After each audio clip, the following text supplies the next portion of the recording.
Hello, how are you guys doing? We're doing something kind of different today. I was like, you know what? I've been listening to a lot of Creepypasta while I've been drawing for the March of the Mice, which is this next Thursday. Not like tomorrow Thursday, but like a week from tomorrow. Oh, God. Anyway, and I was like, you know what? Let's read some of the ones that I enjoyed growing up. You guys don't need to be in emote-only mode. I'm going to be kind of bad about thanking people for subs and all of that jazz today because I'm reading. This is one of my favorites. It's a classic, in my opinion. Flame Titan, thank you for half a year of support. This is very cool of you. I like this story. I don't think I've read it since it came out. I want to say that... the last time I read it was, God, almost 20 years ago. So I've kind of forgotten some of the highlights of it. I do remember the ending being like, but I think the overall atmosphere of it is really good. I think it's a good story. I hope you guys enjoy it. And if you guys enjoy it, then I'll do more of this. I've got some other ones that I really liked. But Glass Brain, thank you for the 78 months of support. I'm gonna go ahead and turn that off. And then I did a little fancy thing for you guys. Listen. There we go. Since there's really not that many visuals, I'm just gonna do this. I hope you like the rain sound effects. Katana Squirrel, thank you for the 48 months of support. That's 4 years, right? Do a sexy ASMR voice. I don't know if that really fits Ted's Caving Adventure. Ted's Caving Adventure, you can get it on angelfire.com/trek/caver/page1.html. People make creepypasta horny. What? Why? Link in chat? Sure. This is a good one. It starts off 3/23/01. So that would be March 23rd, 2001. Due to the overwhelming number of requests I have received to tell about my discoveries and bizarre experiences in a cave not far from my home, I've created this webpage. I'll outline the events that happened to me during the past few months, beginning with my... Audio, please. There we go. Beginning with my journey into a familiar cave in December 2000, and ending... Well, it hasn't actually ended yet. I will use my caving journal as the text to tell about my recent experience. I will give them to you as I experienced them in chronological order. I've included photographs that were taken during my many trips into the cave. I also have created a few illustrations to help the reader to get a better idea of what things will look like or looked like in the cave. All the photos were taken by me or one of the few people I went into the cave with. As a, reader's note, I'll show you the pictures when they come up. I want to point out a few things before I tell the events. Most of the pictures were taken by my Kodak disposable type camera. I took a better camera into the cave on one or two of the trips. Pictures on this site are the original photos and have not been messed with or enhanced, other than where noted. As a rule, I get my pictures put onto disk at the time of developing so I don't have to scan them later. This ensures the best digital quality. 2. I will not reveal the names of any of the other people involved in this experience. If you know me well enough, you probably know them already. 3. I will not reveal the location of this cave to anyone for any reason, so please do not ask. I refuse to be held accountable for anyone's life but my own. I will refer to the cave as Mystery Cave, but that is not its real name. If you think that these events sound far-fetched, I agree.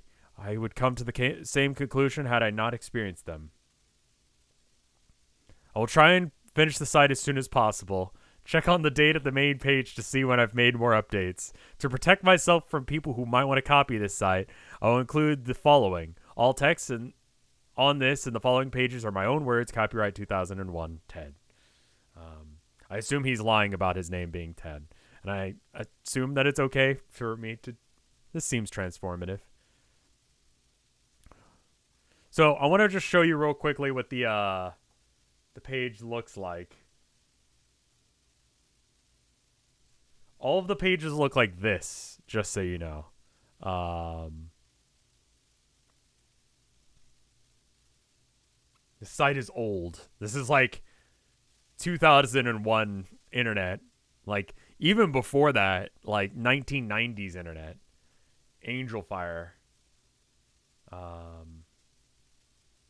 It's very crusty looking, but hey, late 90s. What are you going to do? And then what is this? Allow pop-ups for Angel Fire. Go ahead and show me what this is. Oh, it's an ad. Get body makeovers now. I'm good. Older than me. Derated, don't say such things. It makes me feel old. I was probably your age when I started listening to this.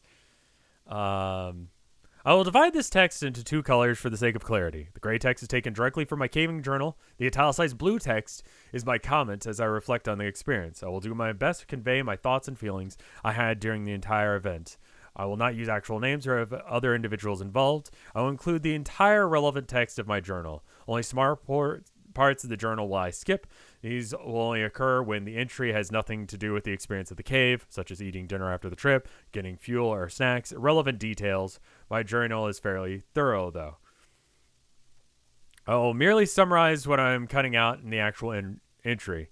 In an effort to present the experiences in an accurate light as possible, I will type my journal as I wrote it, sans grammar check. Please overlook my errors. My additional comments will help to clarify things that I wrote in my journal. B and I decide... Oh, and this is Caving Journal, December 30th, 2000. B and I decided to get in on one more caving trip before New Year's. So we set our sights on the Mystery Cave. Not a spectacular cave, but neither of us had been caving in it in a while and thought it would be nice to go into any cave. There was a bit of excitement to this trip. There was a small passage in the lower portion of the cave that I wanted to check out to see if it was possible to get past. It had a small opening, but a lot of air blowing out of it. Even though it was too small to climb through, I never checked to see what was inside the passage. We loaded up our gear and hit the road by 3 p.m. We got into the cave in great time, but since B likes to drive fast. We anchored from the usual tree and began to rappel down into the cave. I went down first and got my gear together while B came down. I'll refer to B many times. This is an italicized blue. I'll refer to B many times. We've been caving together for many months. He was also injured in a caving accident a few years ago, and he had told me he never would walk again. Through hard work and perseverance, not only does he walk, but he can also get around in caves fairly well. The trickier parts of the caves might slow him down a bit, but he can make it. He patiently works through an obstacle until he gets past it. As a reference to the small opening in the cave, there's a saying among cavers: if it blows, it goes, meaning if the passage has good airflow, then it's probably worth investigating. And this is back into regular text again. After we explored the usual passages, we climbed down to check the hole. The hole is located deep in the cave, near the lowest parts of the cave. At the side of the cave wall, about 3 feet from the floor. To look inside the hole, I need to kneel down to duck under an overhanging rock. And then there's a image of the hole, and you can see he's put his glove into it, so that way you can see like relative size. So it's pretty small. It's also like 1990s pictures because Kodak camera.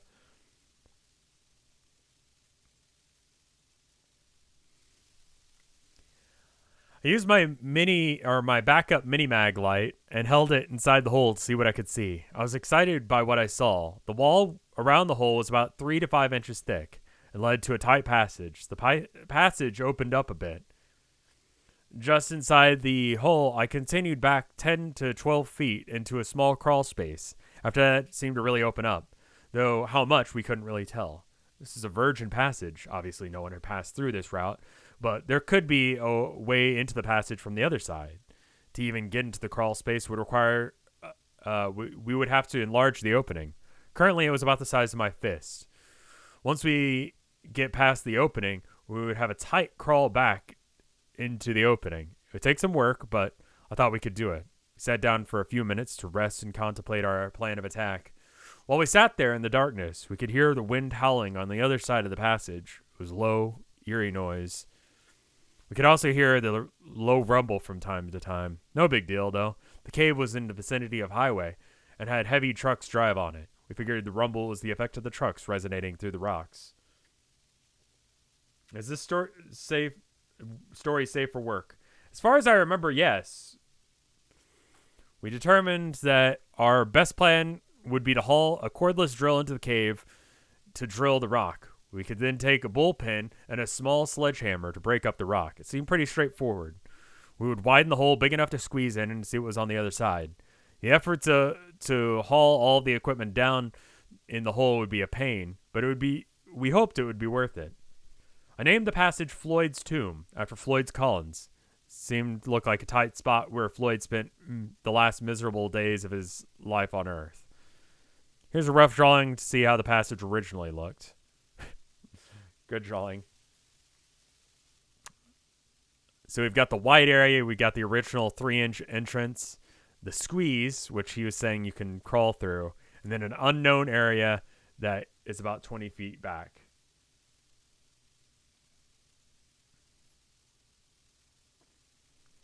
Floyd Collins was a cave. This is italicized text. Floyd Collins was a caver back in the 1900s. He got stuck in a tight crawl space and was unable to free himself. It is an amazing story that is detailed in a book called Trapped, the story of Floyd Collins. I think that's the title. I don't recall the author. Calling our passage Floyd's Tomb was not only a tribute to Floyd, but a commentary on the size of the passage. In retrospect, it's funny how simple I thought it was going to be. Figure a few hours work and we'd be in. Had I known how long it was going to take, I doubt we would have even began the project. Had I known what I was going to experience in the cave, I never would have returned. We gathered up our gear and headed to the surface. Normally, I couldn't care less if I ever came into this cave.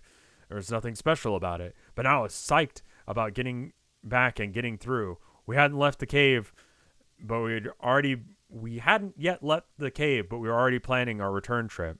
The rest of this journal entry is talking about the climb out of the cave, our dinner, and our trip back home. The work begins. January 27th and 28th, 2001. B and I were both excited to get back into the cave and get to work. I figured it would be about 4 hours of work. We would be in and see what was on the other side. We had arranged to borrow a DeWalt cordless drill to bring with us. We also had masonry bits to drill with, sledgehammers too, to bring up the rocks, bullpens to insert into the drill holes, and a few other tools that we ended up not using. Getting the tools down to the work site proved to be a challenge. One of us would climb down the rope and stop at the ledge or at a good resting place, and the other person would lower the tools. We repeated this routine until we got to the bottom of the cave. Then we had to drag the tools to the hole. It took over an hour to finally get to work. B took the first turn of the hole. After an hour of exhausting work, we could tell that we were not going to get through in one session. So we kept trading off after we worked ourselves to a sweat. One would take a break and get some food and water while the other one went to work. Our routine went like this. We began to work. We had to get down on our knees and do our best to avoid smacking our heads on the ceiling. Working in this awkward position, we would drill the wall and the hole, and that was difficult work. We really had to push on the drill, and it was slow progress. Then we inserted the bullpen into the hole and hammered it until the rock broke up. Then we would repeat this process. To give you an idea of how slow this went, the typical rock size that would break off was about fingernail size. If we broke off a larger piece, about 1/3 the size of my palm, it was a cause for celebration.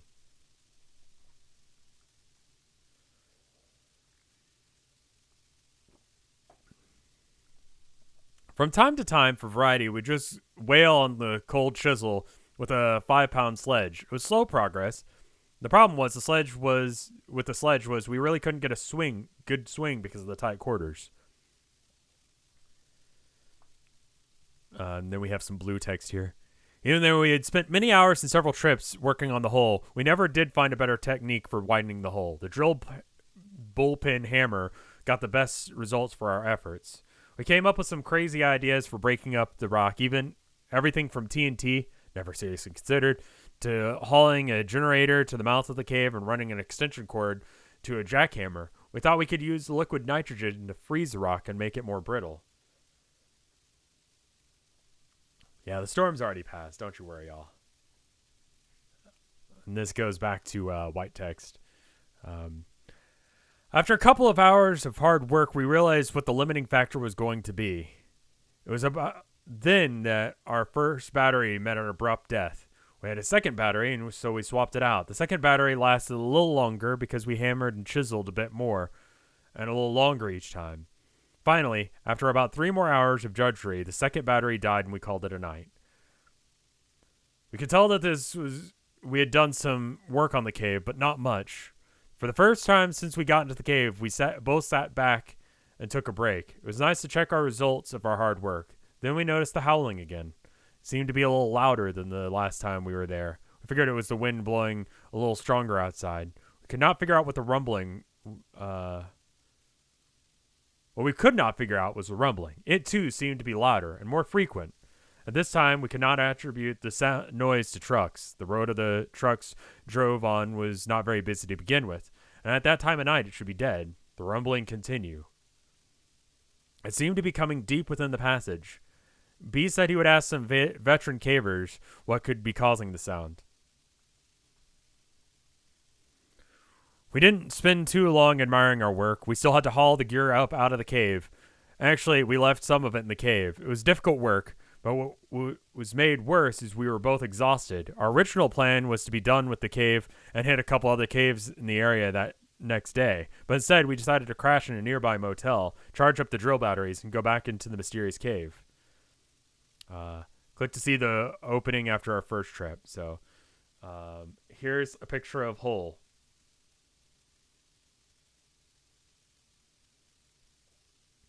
I mean, it's not really any information out of that. My journal goes into length about the night we left.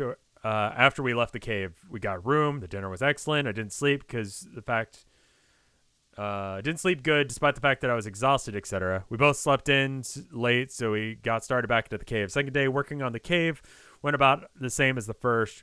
We worked until both the batteries were dead again. We weren't even close to getting through. The howling and the rumbling continued as the day before. On caving. Before I continue with the next journal entry, I thought it might be helpful to the reader to explain a little bit about caving and about the atmosphere of the cave. As I reread this and think about my description of the cave, I noticed that much of the language I use in the caving journal, the descriptions and lack thereof, I assume that the reader has a knowledge of caving, what it's like inside a cave, and in other words, I write my journals for me. It will take time to give more detailed description of the cave. I will tell what it was like while we worked on the cave, and I will summarize our feelings up till this point. The cave was discovered several decades ago when the construction in the area unearthed the entrance. From that time to the present, it had been visited mostly by locals in the area and avid cavers in the region. Beer cans can be found intermittently in the cave, mostly in the upper half. When the cave was first entered, it was probably beautiful. Dust, graffiti, vandals, pigeons, and the regular have diminished its appeal. There's still good places in the cave where small formations remain undisturbed, as a reminder of what the rest of the cave used to look like. To enter the cave,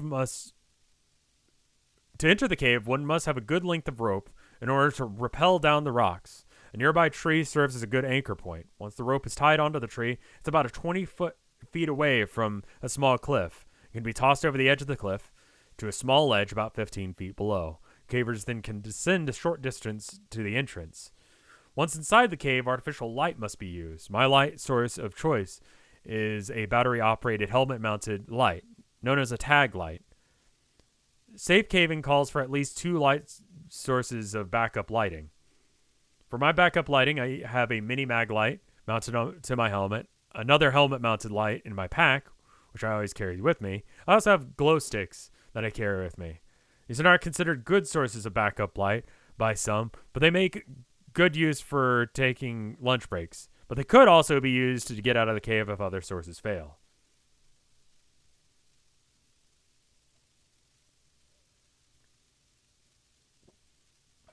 Can we do man door? Yes, we can definitely do that one. This is a fairly long one, so I also loaded up the showers, depending on how long this takes and how fucked up my throat gets by the end of this. After a short climb over the rocks, the caver comes to a large pit. The same rope is used to reach to the bottom of the pit. The drop is only 50 feet or so. It's not free hanging. In other words, you can't slide straight down the rope, which is preferable. You have to snake your way around sharp rocks as you descend. The ascent is made more difficult for the same reason. The pit varies in diameter from about 10 feet to 3 or 4 in a few places. The walls are lined with sharp white rock called popcorn. Let me correct that. It used to be white. Now it's covered with dust and dirt that's been kicked up from above by years of caving. The popcorn makes it painful to brush up against the side of the pit. My choice of clothing, Levi's, t-shirt, gloves, knee pads. I usually leave the cave with a few scrapes, but I'm at least comfortable when I'm climbing around inside. The temperature is stable year-round. Feels cool in the summer and warm in the winter. We've gone on freezing days, and 10 feet into the cave it's warm enough that coats are not needed.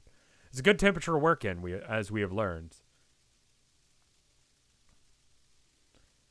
For this size drop, I usually use a figure 8 descending device. For the climb up, I attach myself to the rope using a pretzel ascender. I climb up on my own without the use of the device. It is merely there as a safety attachment, in case I slip. Other cavers have their other methods of going up and down. As at the bottom of the drop, the cavers get to do some caving for a while. There's a small room. It's about 6 feet by 6 feet. At the bottom, that gives the cavers a spot to leave the harness and ascending gear. Since there are no more steep drops, the harness is not needed and will only get in your way. Once the cavers get down the 6x6 room, he can take a break under a ledge while resting, while the rest of the party comes down. Then he must drop to his knees to negotiate a 10-foot passage that is only a few feet high. This is where the knee pads come in handy. The floor is covered in soft dirt, intermingled with bits of broken rock from above. The thin layer of dirt does nothing really to soften the blow of the hands and the knees as the caver works through the crawl space. As a reward, at the end of the crawl, he gets to drop on his belly and scoot through a tight squeeze. Not really tight, just low enough to make the caver scoot along the dirt. Once the caver gets onto the other side of the squeeze, there are also a few feet of crawl space. Then the cave opens up enough to stand. For most of the rest of the cave, the caver can stand, or at least stoop. The cave splits off into several passages. At this point, 2 routes wind around the rocks, crevices, and come to abrupt dead ends. The others lead to 2 small pools of water. Each route is fun to explore. They all lead on for hundreds of feet or so, in a gradual downward slope. Most of the time, a caver can walk upright in these passages. Other times, he'll have to climb over large boulders or occasionally crawl on his hands and knees. Water is a common occurrence in caves. I've been told that one of the local residents was one of the first people in the cave, and that his cousin dove down into the pools using scuba gear. He saw the cave contained a couple 100 feet of underwater. What they were hoping for, and what happens frequently, is that a passage comes up somewhere else, with a virgin cave passage to explore. At this point, I skipped a bit. Unfortunately, I don't possess the knowledge to give more detail on the tops of rocks in the cave. When we were drilling, we were able to have some parts that were easier to drill than others, and there were different colors of rock. Refer to the photos taken of the cave. But the best I can do here is describe the makeup of the cave. Does this story go anywhere? Yeah, I mean, it's Creepypasta. It definitely goes somewhere.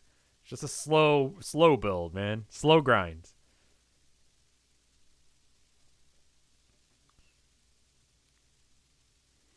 At this point, the cave splits into 4 routes. Two passages that are dead ends to the immediate left of the caver. Straight ahead and to the right are the passages that lead to pools of water. The entrance to the passage on the right is the largest of the four. The arched opening rises nearly 10 feet into the air, ending more than a foot below the cave ceiling. As the cavers enter the passage, the ceiling gradually lowers until it's about 6 feet in height.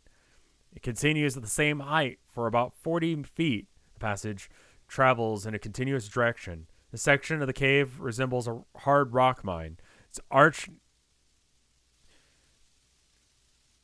nearly perfect, and the floor is flat and easy to walk on. It's easy to picture the rusty mine cars and rail lines, the dust-covered miners and blistered hands gripping dull picks. The pseudo-mine comes to an end, and the caver is once again forced to drop on the hands and knees to get reacquainted with the floor of the cave. This is the time the crawl lasts about 20 feet. The floor is gently sloped downward for the first half of the crawl. Then it gets fairly steep and slippery. Able-bodied cavers can still climb down the slippery slope.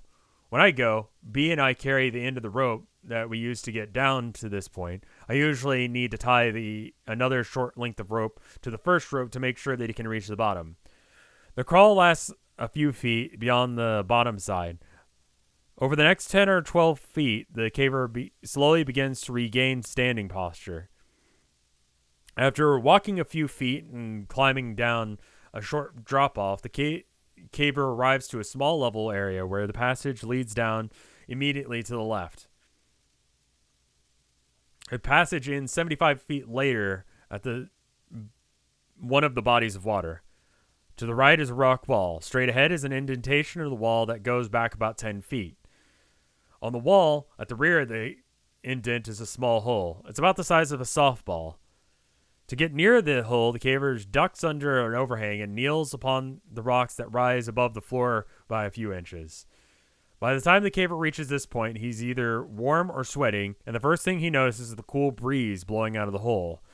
It was my recognition of this hole as a potential doorway to unexplored portions of the cave that ultimately led to my telling of this experience. As has been my tradition for all these years, I've been caving. The party reaches this point in the cave, usually at the deepest part of the cave, that all lights are extinguished. Complete blackness fills the eyes.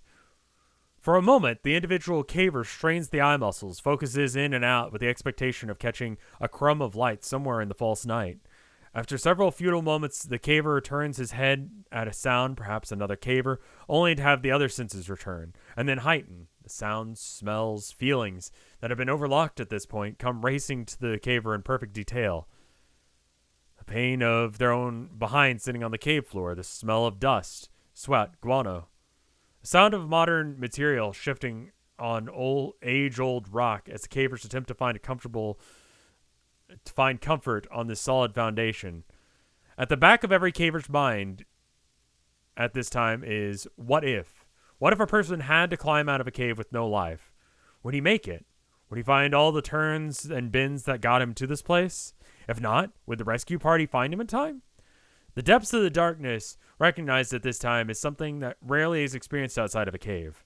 Many first-time cavers erroneously declare that if they hold their hands within 2 or 3 inches of the face, they can see it. The truth is, the human eye is incapable of seeing in the absence of light. If they do not hear something coming towards them, they would feel it before they saw it. Complete and total dark. This exercise is a great way to remind people to bring backup lighting. As we proceeded to work in the cave, as we developed a system pretty early and changed in succeeding trips. The first time in the cave, B took first shift at chipping away the opening. After about half an hour, he needed a break, so I took over. He told me what worked best, and I continued doing the same.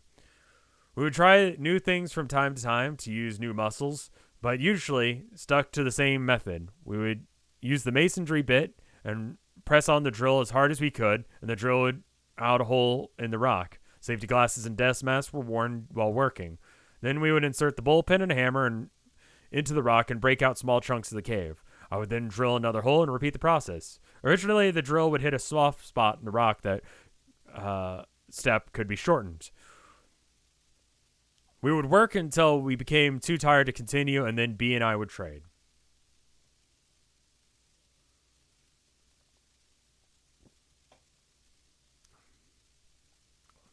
While one of us was working, the other would remain in darkness and either eat or drink or just lay down on the cave floor, padded by rope bags. After a few rotations, we were tired enough to catch a nap while taking our break. Only light we used was the helmet light on the head of the worker. Since it was pointing towards the hole, the resting person was left mostly in the dark. This is a welcome benefit since the resting person was, well, usually resting, and the rest break was also a chance to cool down a bit, which didn't take long in the cooler temperatures of the cave. Fortunately, the temperature of the cave allowed us to work pretty hard and not overheat much. It's a slow burn. We have to establish how caves work. Like I said, it's been about 20 years since I've read this one. Give or take. I don't know when this page or this thing came out originally, so. I remember that I frequently looked into the hole and thought, hey, it's big enough that I think I could squeeze through, only to be disappointed by my attempt. However, even after the first attempt and failure, I knew that if I kept working on the hole until I got through, I knew I would keep working on it. Despite the fact that I knew that it would take many more hours of hard work, I actually became an obsession to me. I tried to get into the cave and work as much as I could. I hoped the passage would lead to a larger undiscovered cave that we would be the first ones to enter. I guess the explorers in me wanted to find a new frontier in this cave. Since B was such an avid caver, he was motivated by the same desire to find a new unexplored cave. What we did find was not at all what I expected. Work continues.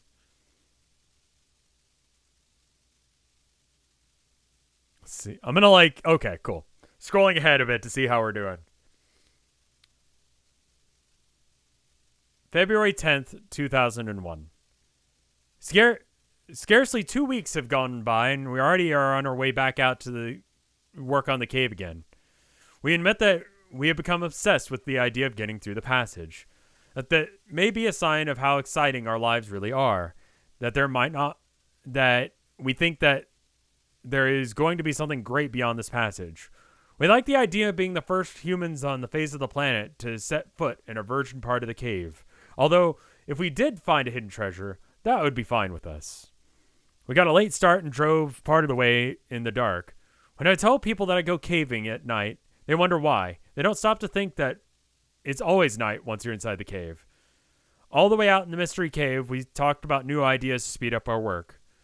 B told me that he had talked to some of his caver friends of his that came up with an explanation for the rumbling noise. They thought it might be the sound of water deep in the cave, possibly a waterfall. They couldn't really explain why the noise would come and go. To me, it was just more reason to get through, so we could solve the mystery.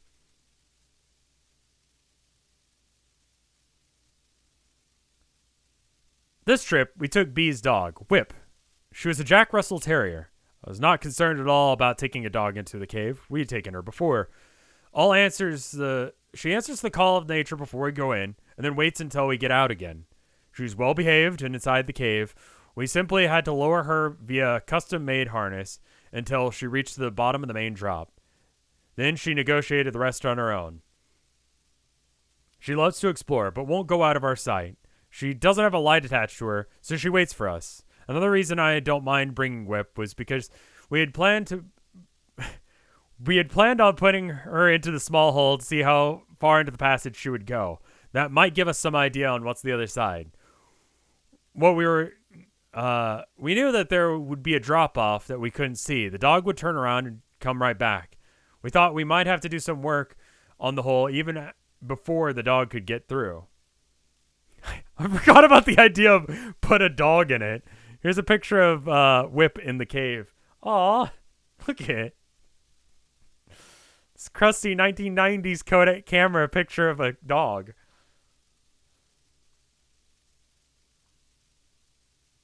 Dog. I'm sure everything will be fine. Despite working in the dark of the night, we were able to rig up and get down pretty quickly. We didn't take as many tools as last time. Plus, we left some in the hole, so we wouldn't have to hold them all the way back again. I managed to get 2 more batteries for the drill and a total of 4. For a total of 4. And a few more masonry drill bits. Even with the dog, we made good time getting down. Then something bizarre happened that I can't quite explain. The dog began exploring as soon as we let her off the rope. She was a hog in heaven, sniffing and darting around at our feet. She would run from one person to the other as we made our way back into the worksite. At this point, the cave splits into 4 passages, and the dog seemed to be running out of juice. She just stuck right by me, either me or B. It seemed kind of odd. As we progressed further into the cave, she would only stay by B. She seemed edgy, like she saw something that she didn't like. As we approached the short drop-off before the hole, she stopped, and would only come a little further until after we coaxed her. The hair on her back stood on end. Finally, as we got within 20 feet of the hole, she began to whimper and hide behind B. Her tail was tucked between her legs. She was cowering down on the ground. Strange. I've seen her square off with dogs twice her size, but now she acts as if Satan himself was lurking in the darkness. I figured there must have been some animals that used the cave as a home, and Whip smelled their scent. Too bad it upset her, because there's no way she was going into the passage. We decided now with this new development, the nervous dog, one of us would work while the other stayed with the dog a few feet away from where we normally rested. We got back into our routine of drilling, hammering, etc. With the extra supply of batteries, we were able to push the drill hard and not have to worry about using up the batteries. This did not make our work any easier, but it did speed things up a bit. Progress was still slow. I don't really mind, though. Some blue text here. And Diablo Graves, thank you for the 9 months of support. Rattler, thank you for the 23. Ichiart, thank you for the 2 years of support. I think I got everyone. Okay, now for the blue text. My journal goes on for a while about the progress we were making. The entire time we worked, Whip did not move. She just laid there on the rope bag, shivering. She would whimper from time to time. One thing I didn't think about at the time was that she would not take her eyes off the hole. We should have been more observant of this intuitive animal. Back to the white text. It gets good, right, Full Moon?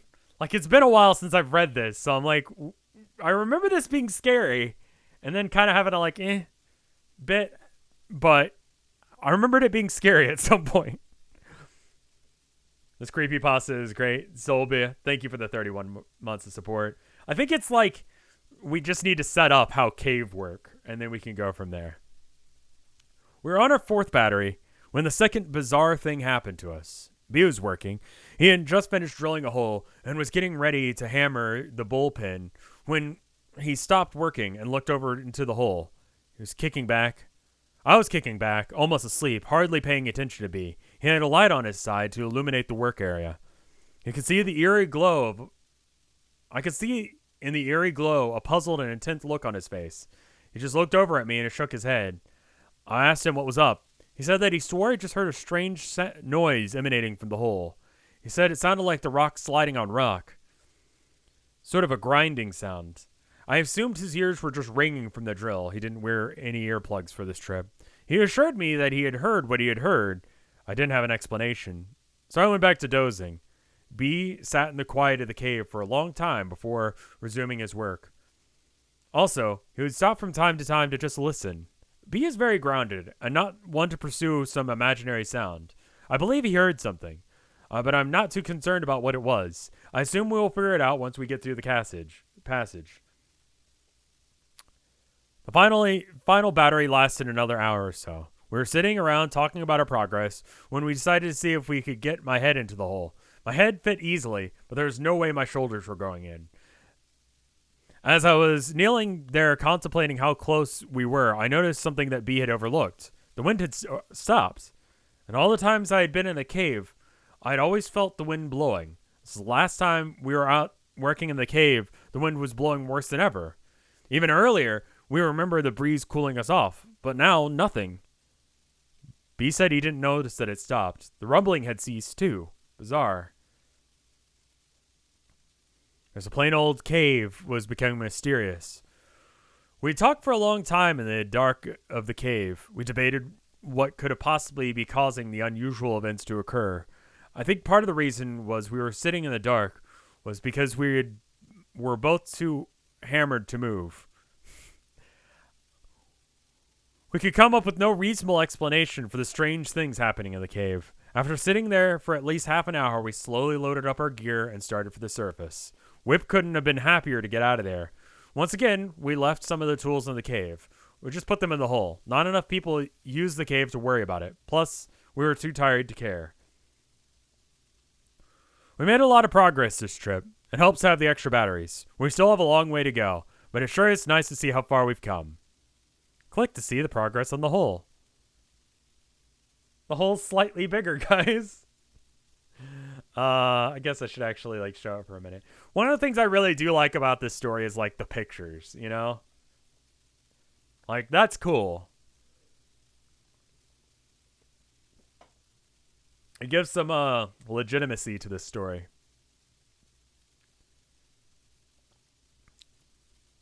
The rest of the journal entry talks about us. This is teal or blue text.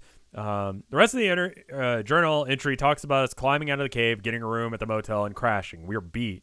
In retrospect, I can't believe how casual we were about everything that was happening in the cave. At the time, the only thing we could think about was getting in the passage. Everything else was a minor distraction. I do recall thinking that it would be nice to get in there to see how the mechanics of the cave actually worked, where the wind was coming from, what was making the noise. Now, weeks later, I think some of my ignorance was...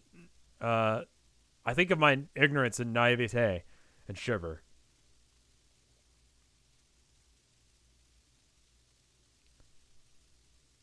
Page 6. Noises. March 3rd and 4th, 2001. It took us about 3 weeks before we got back out to the mystery cave again. Our attitudes have changed a bit since we first started the project. In the beginning, we looked at the whole thing as a fun adventure. But since the last trip out, we found ourselves taking a more serious approach. On the drive out this time, our conversation was a little bit more subdued than before. We hadn't talked since the last trip. Not for any reason but scheduling conflicts. And instead of discussing the ways that we could get through the passage, we found ourselves talking about rational explanations for what had happened. Neither of us had any idea what would explain the unusual occurrences we experienced in the last trip. We were amazed to find out that neither of us had talked much about the last trip with other people. A complete reversal from other trips. It had been fun to report to family and friends about our progress. It was always fun to tell people about the tight squeeze we're going to have to go through to get into the passage. Most people have little desire to voluntarily subject themselves to an incredibly tight spaces. Actually, neither do I. But I will do it in order to get to the other side. Good motivation. We left town early in the afternoon to beat traffic. I don't really recall what time we finally got to the cave. Like I said, the mood was subdued. We rigged up and started down. Obviously, B left his dog at home this time. We took essentially the same gear as last time. We left some of the tools down in the hole to save our backs the agony of having to haul the extra weight. Even with the gear, we got down in good time. We really have a good system for getting up and down. There's only one minor mishap this trip. B scraped his arm in the descent. Not real bad, fortunately. We waited until we got all the way to the hole to patch up. It was a superficial cut. While I was getting the wound cleaned up, I started working. We both took note of the breeze was back and the rumbling was present. We had 4 fresh batteries and 4, maybe 3.5, fresh arms. I had high hopes that this would be the day. Started out pretty slow. When we were first started up working on the hole, the thickness was about 3 inches. We enlarged the hole and the thickness had increased. Our results on the progress has become slower. Still, we continued with as much energy, as much as we could put into the work. The hole was big enough, at least for me to put the hammer into the hole for a reference. Then put the camera into the hole and take a picture of Floyd's tomb. It's difficult to get the exact feel of the tomb, but the lower parts near the back of the picture, it's about 7 inches high, and the width is about 20 to 24 inches. The hammer is about a small 5-pound sledge. Note the abundance of rocks on the passage floor. Let me go ahead and open this image. Oh my god, that's so small. Why would you do this? Oh. Can you imagine trying to crawl on that? It's like just enough room to like crawl on your belly. 7 inches is like, I don't know, penis length.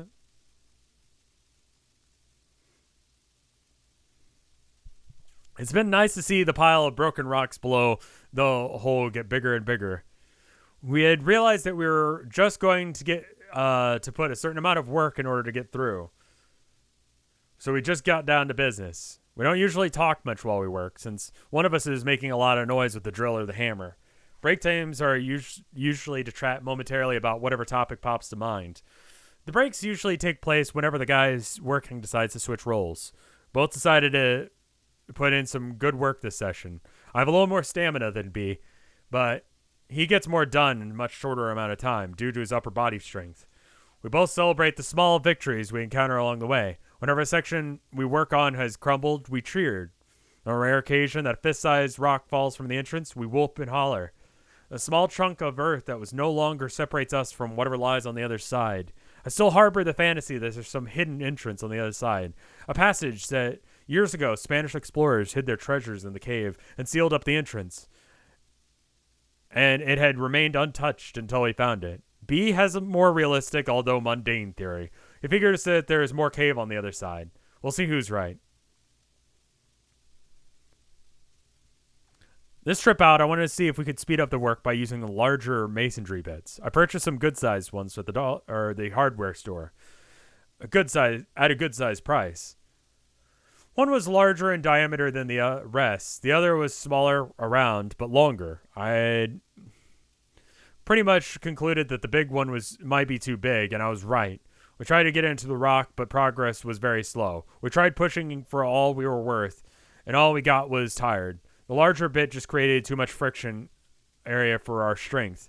Might have worked with a drill hammer, but we didn't have one. The longer bit worked fine with our drill. We relied on it for most of the work we did this trip.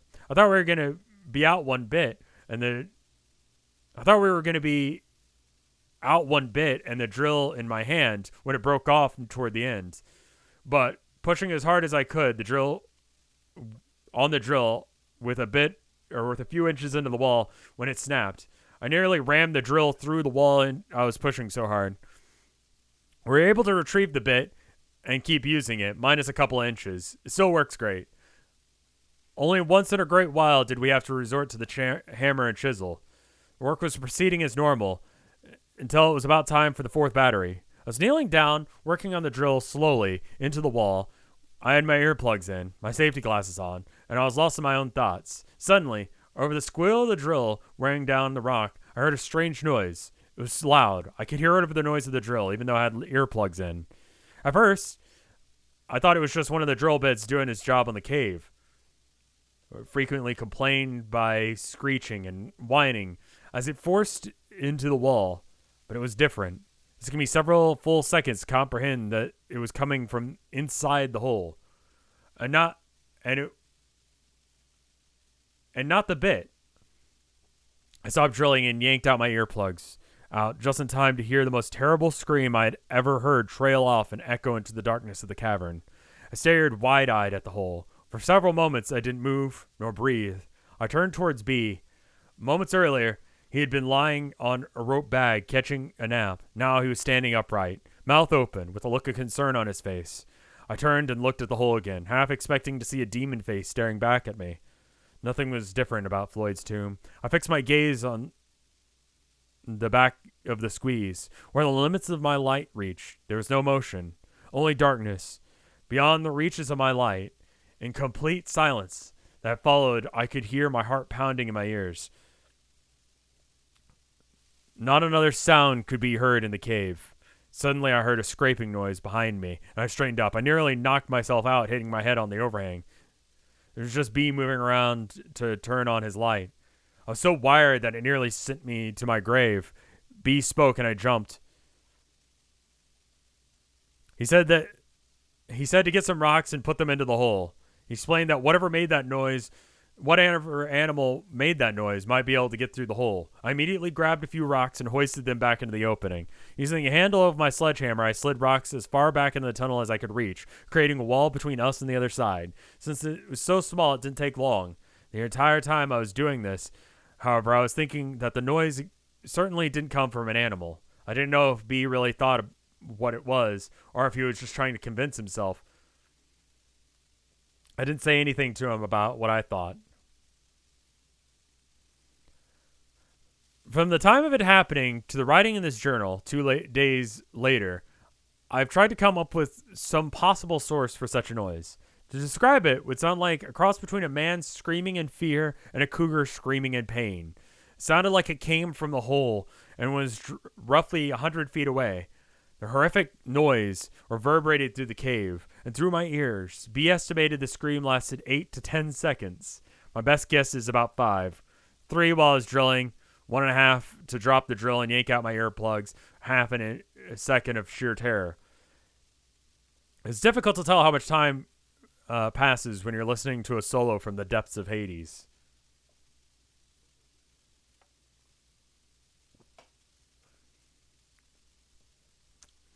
If I filled that in the back of the passage with rocks, I just sat there listening in silence. My breathing was a lot more rapid than usual. Neither of us spoke for quite some time. Finally, B suggested we get back to work, but keep an eye out for movement in the hole. We put a light in the passage and shined to the back of Floyd's tomb. It was at this point we noticed that the wind had stopped and the rumbling could no longer be heard. To say I was nervous was an understatement. I didn't say anything to B, nor him to me. Back to drilling. B took over the work, which was fine with me. I wasn't exactly worn out, but I didn't mind being further away from the hole. B would stop from time to time and listen. I just sat watching him, with my light on. I wasn't close enough to the entrance to the hole, but I found myself looking down the passage into the still water. Every time my light would cast on an unusual shadow, my heart would jump. My imagination was running wild. Oddly, B seemed to be less concerned about the noise than me. After a short time, he seemed to be focused entirely on getting through the passage. I was still straining to listen above the sound of the drill, but I heard nothing but the familiar sound of carbine on stone. I contemplated the possible scenarios that might play out on the other side of the passage. I found myself strangely getting somewhat excited again about getting through. It might have been fatigue taking its toll on my mind, or the thought of something valuable on the other side. My thoughts were broken when B let out a yell, probably a cuss word. He said the drill battery was dying, but he hadn't quite broken off a large, relatively, section that he was working on. He set the useless drill aside and picked up the hammer and bullpen. He just started wailing away at the hole he created by the bit. After nearly 10 minutes of solid hammering, he sat back against the rock, sweating, nearly out of breath. The bullpen was protruding from the cave wall. He held the hammer towards me, inviting me to take a few swings. I held up my hand and shook my head. I had been ready to exit this cave for quite a while now. He didn't press the issue. And without speaking, we both gathered the gear and we were going to take out. Once again, we stashed some tools into the passage. I was first to start towards the top of the cave. Several times I had to stop and wait for B. Not because he was moving slow. I was just more than eager to get out. A few times I have felt better than that night, stepping out of the chilly night air. Why did he keep going in? Because it's fun? Let me thank Anonymous Gifter. Thank you, Anon, for the gift sub to Gaping Holes 69. Okay. There's some blue text here. My journal talks about the rest of the evening, our dinner, our decisions to get a motel, come back the next day, our lengthy discussion about the strange sound we had heard. Another mediocre night's sleep. I cannot believe we were so willing to get right back into the cave after hearing that scream. A part of the reason I went with the idea was because B seemed so indifferent to any possible dangers. Even if it was an animal, which I did not believe, but I could offer no better explanation, we were possibly putting ourselves in harm's way. In retrospect, I have difficulty understanding our process at that time.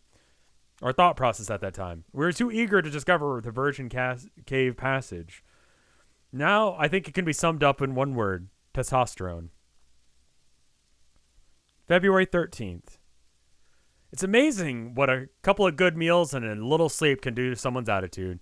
Even if we still had memories of the strange noise fresh in our minds, we really lit our fire of enthusiasm. On the other side of the passage seemed so close. We were sure this would be the day. We had got to the cave and started our work on the hole. Getting back in the darkness of the cave brought back some memories of the night before. The sight of the circle rock illuminated by our headlamps, the smell of dirt in the air, the sound we made as we crawled along the rock. Once we reached the entrance of Floyd's tomb, however, we were once again ready to blaze the trail leading to an undiscovered part of the cave. We immediately noted the presence of the breeze blowing through the hole and the rumbling.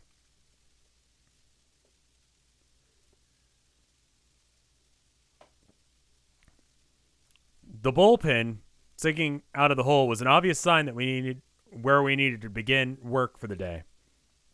B took off where he had left the day before. I took up residence in the same spot and occupied the night before. Even though I was already well rested and wanting to start work, B was making a hammer sing with each blow. After a mere 2 to 3 minutes, he let out a cheer. He turned to reveal a handful of rock that used to be attached to the cave. He was breathing heavy, but he had a big smile on his face. So did I. For the time, the strange noise had been forgotten. The visions of success captured our attention. Click to see the originals. Okay. Yeah, no, I remember the size of the hole in the beginning. There's not like a... Okay. Say the thing. Unzerotic, thank you for the 41 months of support. And then Pingal. Sorry, I'm like doing the reading and I'm missing Pingals and such.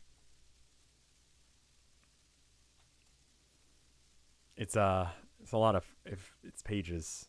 We'll show the original hole size after we show this other image, or we'll show them in comparison. But anyway, the lower left-hand corner of the hole had been giving us grief because of the thickness of the wall at this point. We felt that if we could just remove that corner, we might be able to make our way in. B now held in his hand the crumble remains of that corner. Our excitement consumed us as we examined the hole. I took the hammer and pounded away at the surface of the hole. The idea was to remove the jagged edges that would take its toll on my skin. Size looked right. Now the moment we'd been waiting for. We cautiously approached the entrance of Floyd's tomb.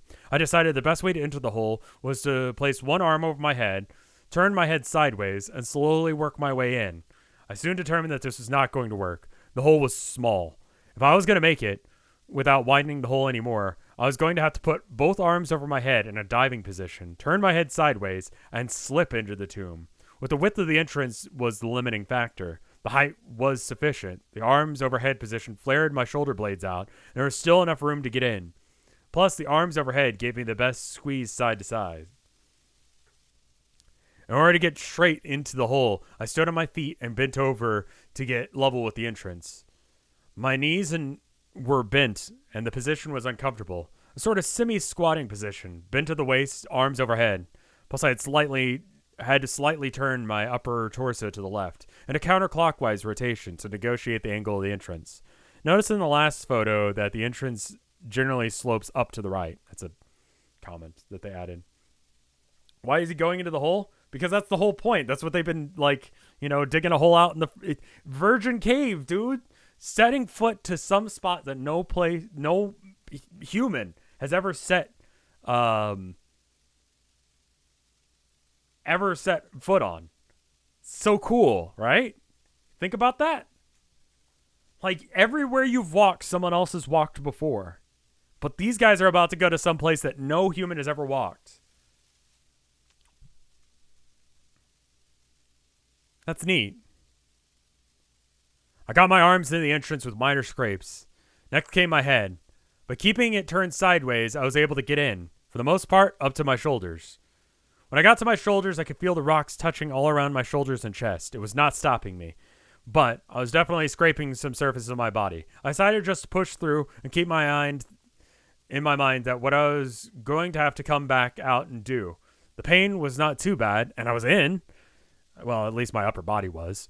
And at least I could get an idea of what the tomb was going to be like. And then we got some pictures here. So I'm going to show them to you. This is the original hole. And then this is him in the hole. And you can see his butt. So they've enlarged it quite a bit.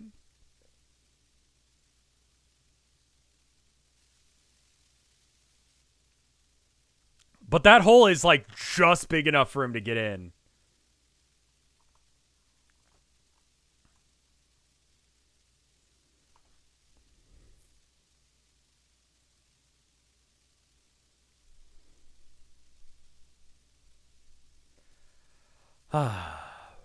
Once inside the tomb, I had a few inches all around me in which to position my body. This is the largest part of the passage. It was conveniently located right at the beginning of the crawl. And it gave me a little room to get positioned to crawl further into the passage. Inside the tomb gave me a whole new outlook of what it was going to be like to crawl through. Even though this was the largest part of the crawl, was still small. Even though the largest part of the crawl was still small, I could move my head around freely. But every direction I turned, I was staring at a wall of solid rock. When I spoke to B, my voice sounded muffled, like I was talking in a small box. I could rest my chest on the passage floor, but the rocks were uncomfortable. I turned my head to look further, but I couldn't see past the wall of rocks that I had built the day before. The squeeze towards the end of the passage was closer now. It appeared narrower. I didn't know if the squeeze, I could squeeze through or not.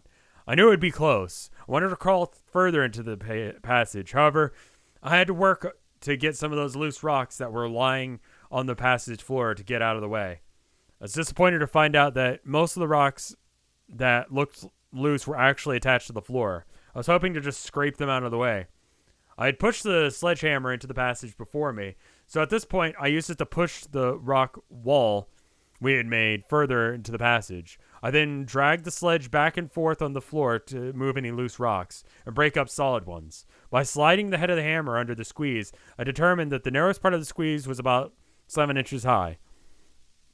I figured that this would have to do some work before I could slip through. The entire time I had my head in the passage, B was just kicking back, listening to my description of progress reports. And then we've got some teal text here. At some point, he's at the photo shown above. Thanks, B. Back to white text. Up till this point, the size of the passage was not a big deal. It was an incredibly small passage, but only my upper body was in. And since it was the largest part of the passage, my arms could move freely. I was pretty calm. And then it was time for a push. I slid the hammer up as far as I could reach. Since my body filled the entrance, I could not slip the tool out. So it was easier just to push it ahead.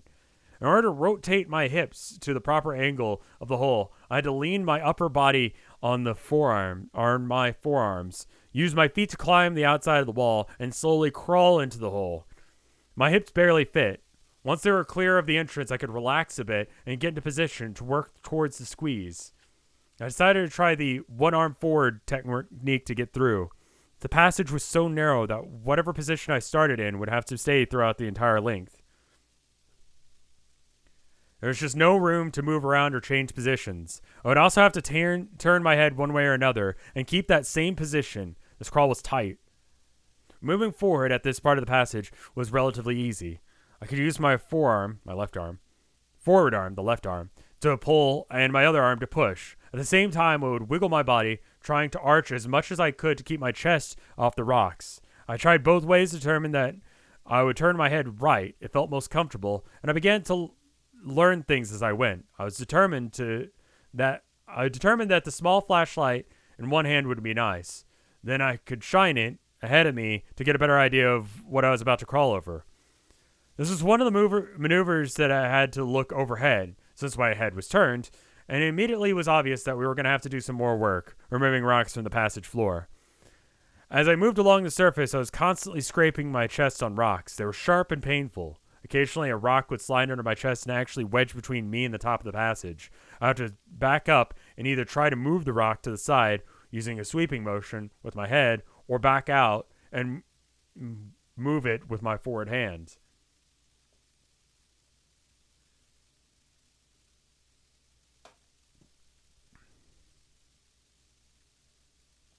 A little into the trip, my little trip into the passage represented a major milestone into my caving career. When I began caving, I obviously didn't feel overly comfortable about going through tight spaces. Even little squeezes at the beginning of the cave was an obstacle to overcome. By pushing myself and forcing myself to try narrow passages, I become calmer about tight spaces. Still, this passage represented a new benchmark in small spaces. I had not been faced with anything like this small. I don't remember having to take off my helmet before now. With this passage, it was mandatory. As I mentioned before, not only did I have to take off my helmet, but I had to turn my head to the side in order for it to fit. My journey into the tomb went like this. We got a picture coming up, so I'm going to go ahead and load that up. After I twisted my hips into the passage, I took a few minutes to stop and work out my game plan. Most of the length of my legs was still outside the entrance. They were dangling in the air. The tomb was still big enough for me to move my head around and even move my arms freely into position. It was larger than the rest of the passage, but not by much. It was like sticking your head into a box. Everywhere I looked, there were rocks. I was not too far from my head. Everywhere I looked, there were rocks, and not too far from my head. Any sound I made was muffled and dead. The narrowest part of the passage was about 10 feet in. At this point, I was about 3.5 feet in.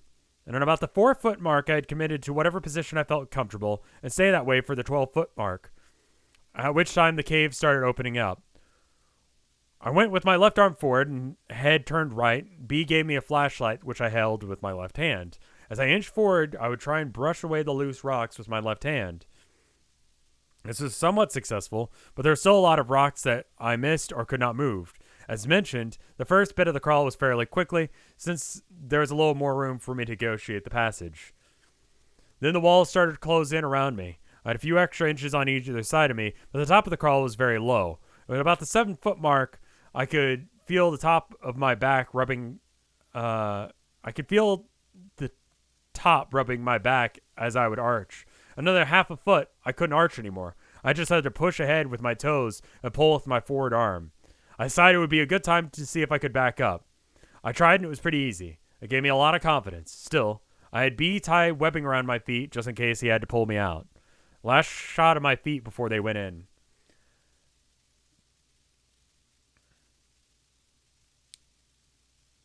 This just seems like a stupid fucking idea.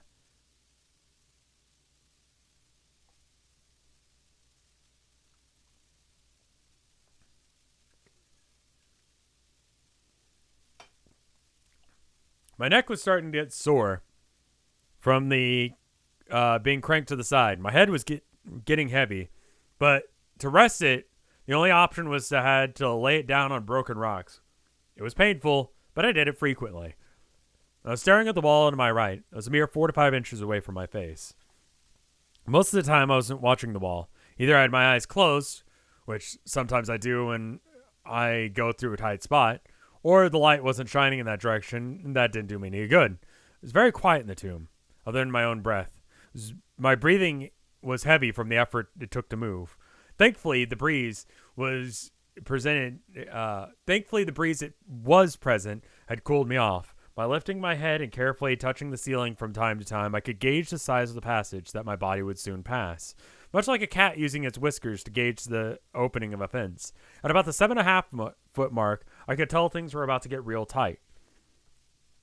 While lying in the darkness, in a passage deep within a cave, one is in a unique position to ponder. A mountain literally rested on top of me, an entire earth lying below. One tiny movement of the earth, I would cease to exist, or worse, to recognize the fear shared by Floyd Collins as he laid there, trapped for days within the heart of Mother Earth, incapable of freeing himself from his earthen prison.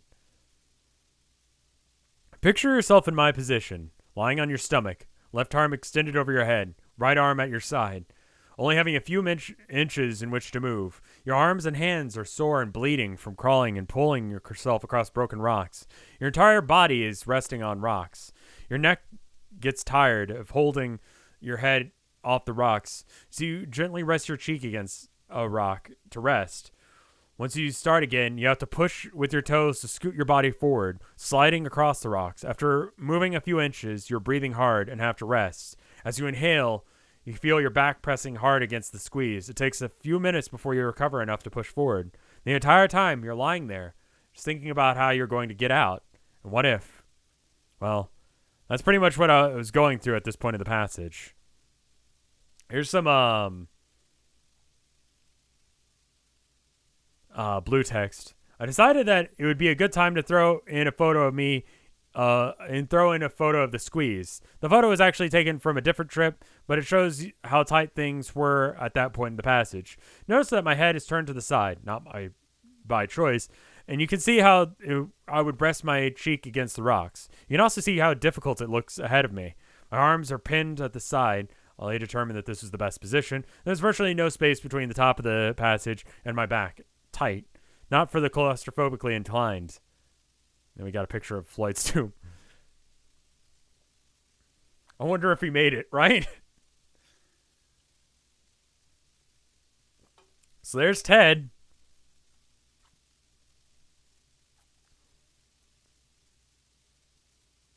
Yeah, actually, no.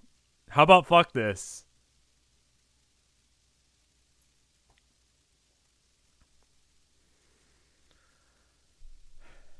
Who's taking that picture? That was from a later bit. He mentioned that.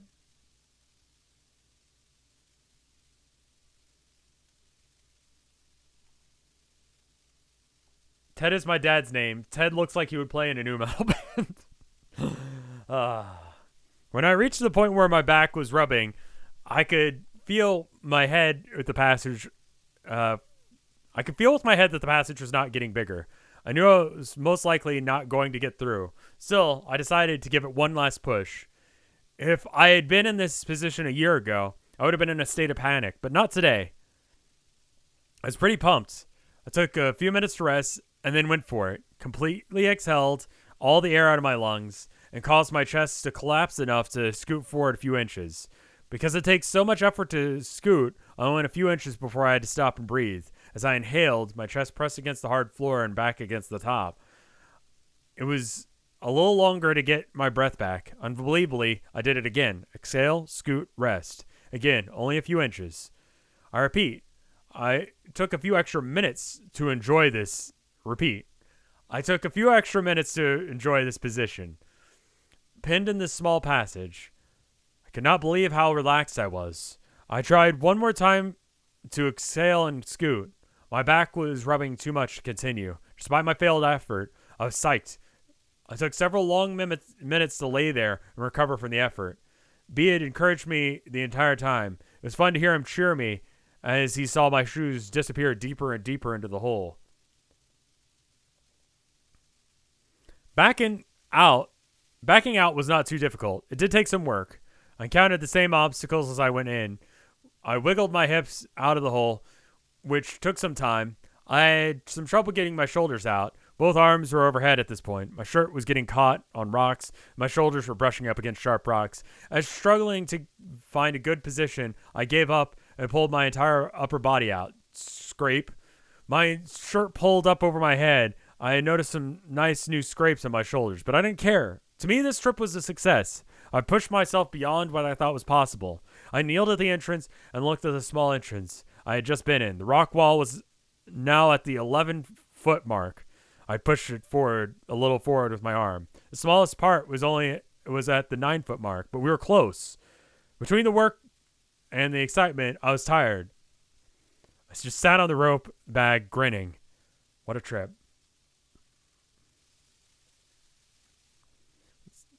Our progress on the whole new picture. Oh, hey. It's the same pictures, but like, combined.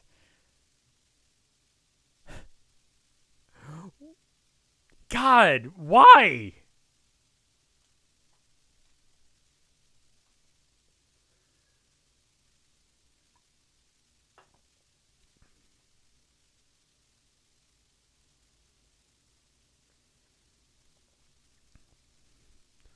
Blue text here. The rest of our journey talks about the usual. We climb out, dinner, trip home. On our way home, we brainstormed and came up with some ideas that help us get through. We invented some tools to remove the rock on the floor deep in the passage. We were both excited about this trip. I, from pushing my limits of the cave, and B, from his success in climbing in and out of the cave. This was the first time he was able to climb out all the way without the help of some climbing device, nor my help. It was a personal success that showed progress he had made since his accident. Pretty cool. I remained amazed that we could so easily forget about the terrifying moment that we experienced the day before. All had been forgotten. It was a strange noise behind being blamed in our minds on some rational, harmless explanation. Success. See, like, how long is this? Are we getting there?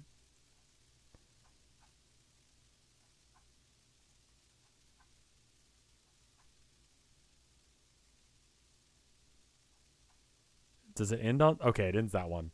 Okay, so it ends on page there. Okay, we're actually getting pretty close.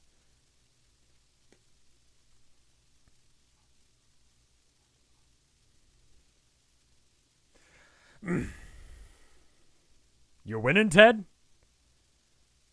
Some more blue text here. Prior to going back into the mystery cave again, we spent some time preparing. We made a squeeze box, which is a wooden box with the opening of which that could be adjusted in size.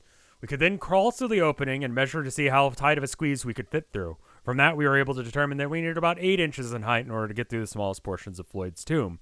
That would mean we would have to scrape out at least an inch from the floor of the passage. We also learned that the best position that I needed to get through the passage would be on my stomach with both arms at my side, and of course, my head would be turned to one side or the other. This position allowed my shoulder blades to drop to the lowest point. In order to move, I would push forward or backward with my toes. It sounds difficult, but felt adequate. Later, it proved to work sufficiently. The second thing we did was prepare to construct the tools we needed to invent to work with in the cave. I came up with a clever way to chip out inside the cave without having to climb inside. I had my neighbor weld together some lengths of steel pipe in a manner that would allow us to take part when we climbed down on the tomb, where we still had the strength necessary to hold up the blow once hold up to blow from the hammer with it together. We made up our mind that we could screw it into the pipe and reach the area we needed to work on. B came up with a cool design for a scraper using his angled iron. We had his neighbor weld it together, and it proved an invaluable tool for scraping and removing the rock. We were both proud of our inventions. I also made a device holding my drill to hold my drill that attached to our pipe. We ended up not using it since B's scraper device worked so well.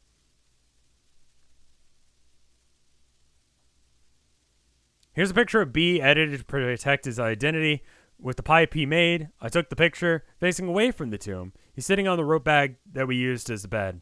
Behind him to the left was the passage that leads down to the still water. Behind him to the right is the last drop off to the passage. You can see some orange webbing that we used to climb up and down. Just dude in the cave. The fact that they've got pictures of random shit like a pipe that we welded together, just that honestly sells a lot of this for me. He looks like some dude, you know? I think the pictures are great. I think they really sell it.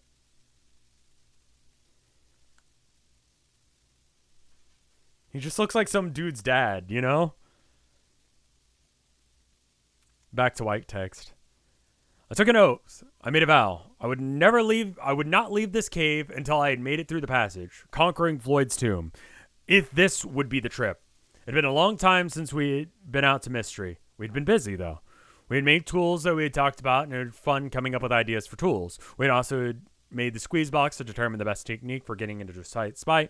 Plus, we knew about how much rock we needed to remove before we could get through. We were excited to get back out to the cave and finish our project. Our climb down into the passage took a little longer than usual since we had extra tools to carry.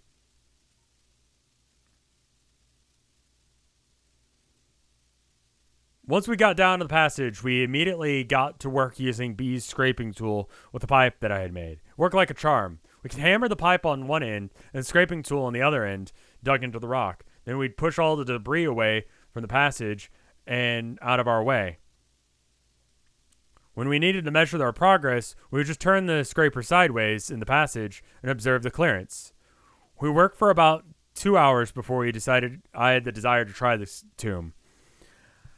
I'd wanted to make sure that I was going to make it on the first try. B made one more sweep of the passage floor, clearing any loose rocks from where I would be crawling, and pushed them to the wall we made to the back of the squeeze. I made the preparations for the crawl, fashioning duct tape suspenders to prevent my shirt from sliding around while sliding across the rocks. I went with a flashlight in hand, even though my hands would be at my side. I knew I would need it once I got through. As an expression of faith, I did not tie a rope to my feet. I was confident I was going to make it. Finally, I made the attempt. Here's some blue text. Although I didn't mention it in my journal, we did notice that the breeze was back and the rumbling was present.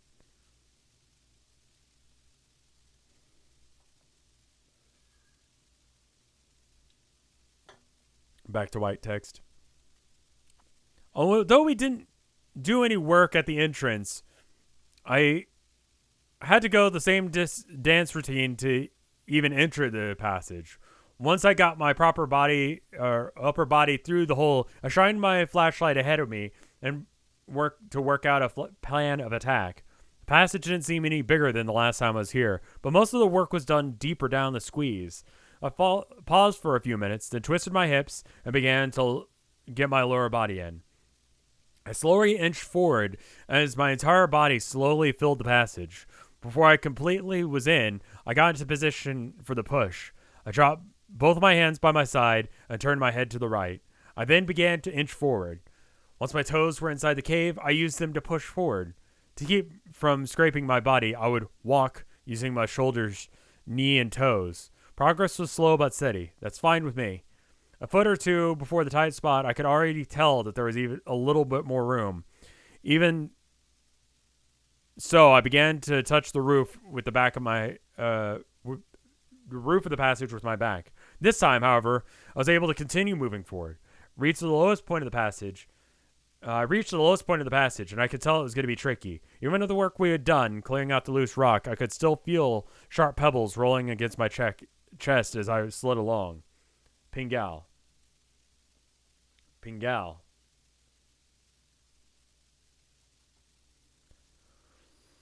When I could feel my back brushing against the top of the passage in several places, I reverted to my technique of exhaling. Before I began, however, I took a few minutes to lay there in the passage. See the glow of B's flashlight as the rays of light managed to squeeze past my body.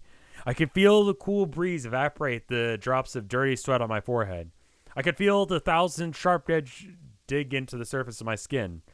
I felt a twinge of excitement as I realized that the goal we had set out to achieve weeks ago was about to be realized. I thought alone made me want to keep moving.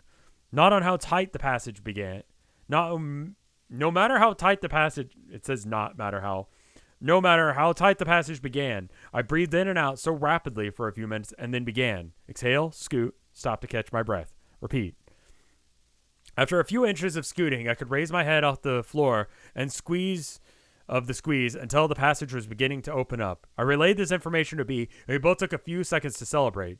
During the rest of the slide through the passage, B was cheering me on. Virgin Passage, near Armstrong territory, were the phrases he kept repeating. I was grinning ear to ear. Even though the passage was beginning to get larger, it was slow going. I continued scooting along another 1.5 feet before I could slide my arms underneath me and use them to crawl. At that point in my journey, it was essentially over. I was able to sit up and move the rock wall we had erected several trips ago. The rocks had served as a somber reminder that a little caution would be wise. I had shouted back to B that I was through. I took a moment to congratulate ourselves on our successes. B would likely never be able to squeeze through the passage to see what I was seeing, so I gave him a description of what the cave looked like. At this point, I only had my mini-mag, so I could not see that far into the passage. At the end of the passage, made a gentle right turn and seemed to go for some ways.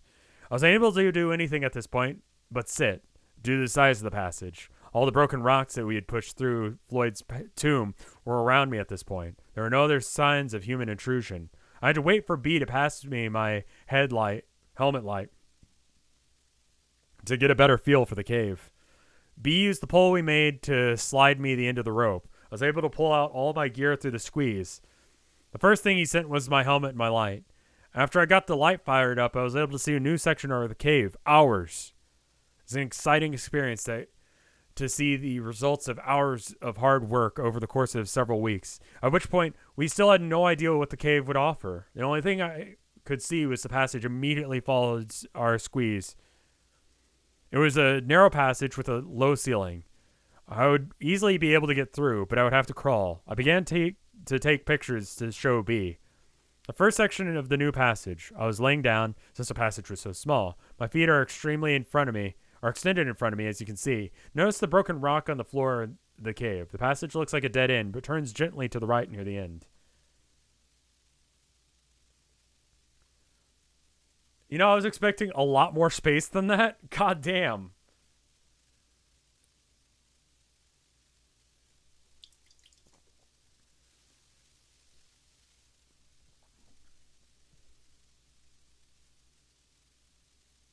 He's like, yeah, look at all this room to move around. Like, that's this point is where I'm like, yeah, this is too small.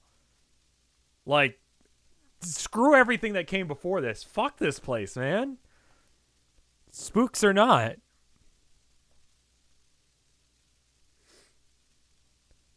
I asked B how far he thought I should venture into the new cave.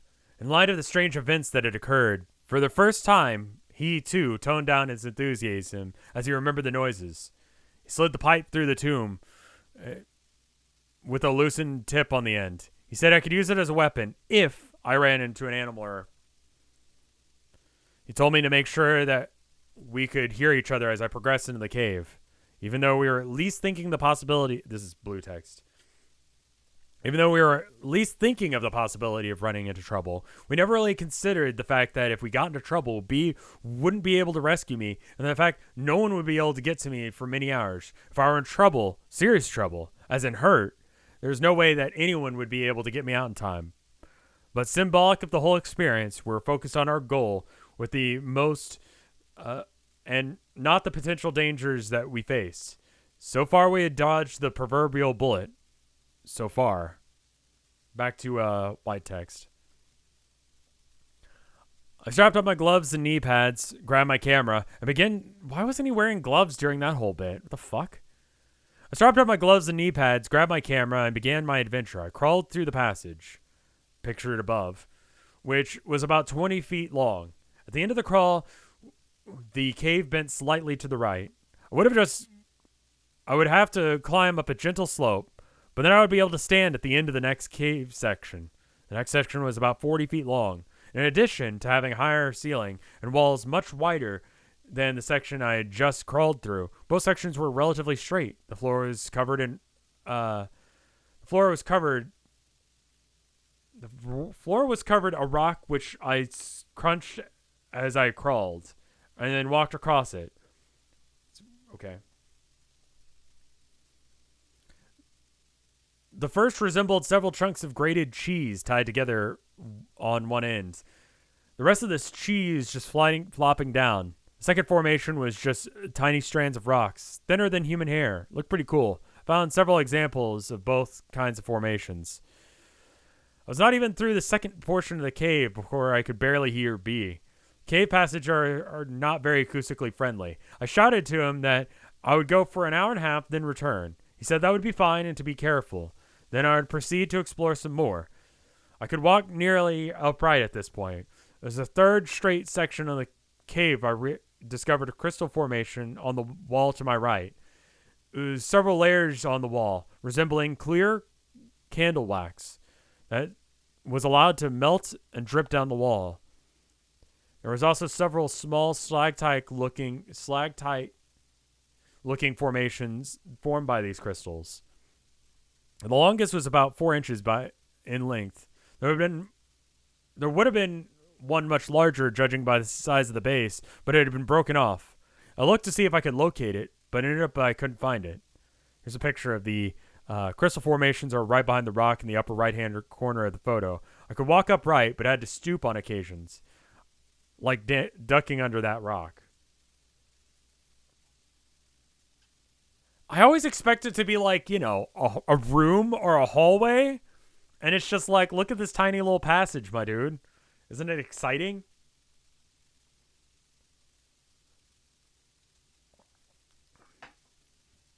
Have you guys ever been in caves? I've got a bunch of them down here in Austin. Interspace Caverns is really fun if you're in the Austin area. If you want to go into a cave, you probably won't want to after this story, but, not gonna now. Fair enough.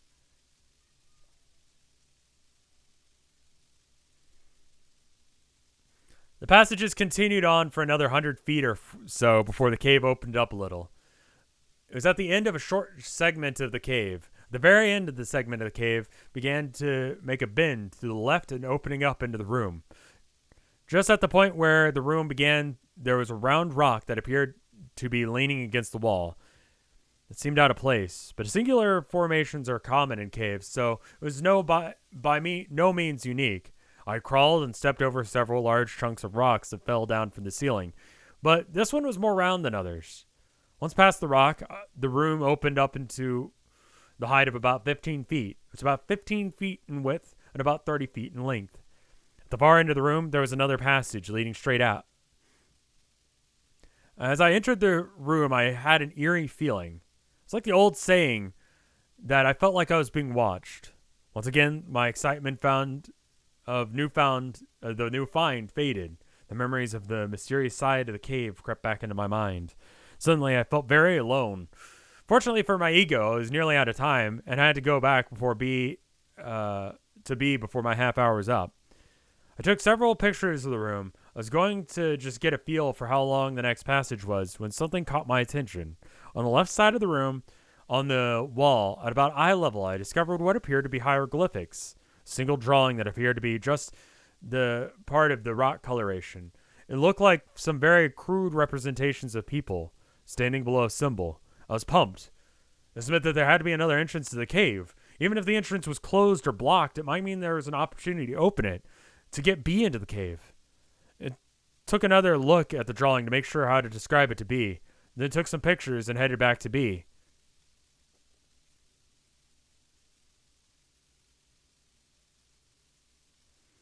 When I got back to Squeeze, I could barely talk fast enough to let B know what I had discovered. He was just as excited to hear about our newly found treasures.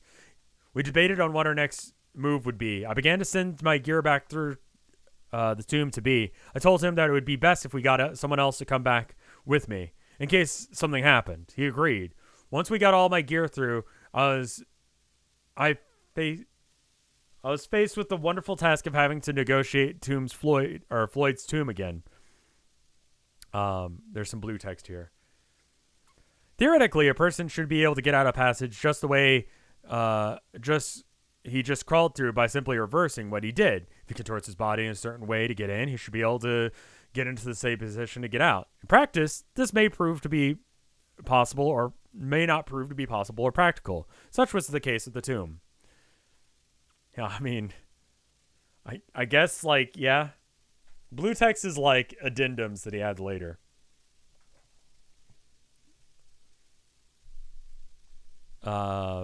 White text again. I determined in advance that I would attempt to head first through the Squeeze. I knew that I could definitely make it by going feet first, but this would mean backing up all the way through the tomb. And this would take a very long time and be very exhausting. My only concern in going head first was that when I got to the end of the Squeeze, I would have to get out of the hole we both made without the benefit of being able to twist my body. Oh well, I chose to go head first and deal with the exit when I got to it. I started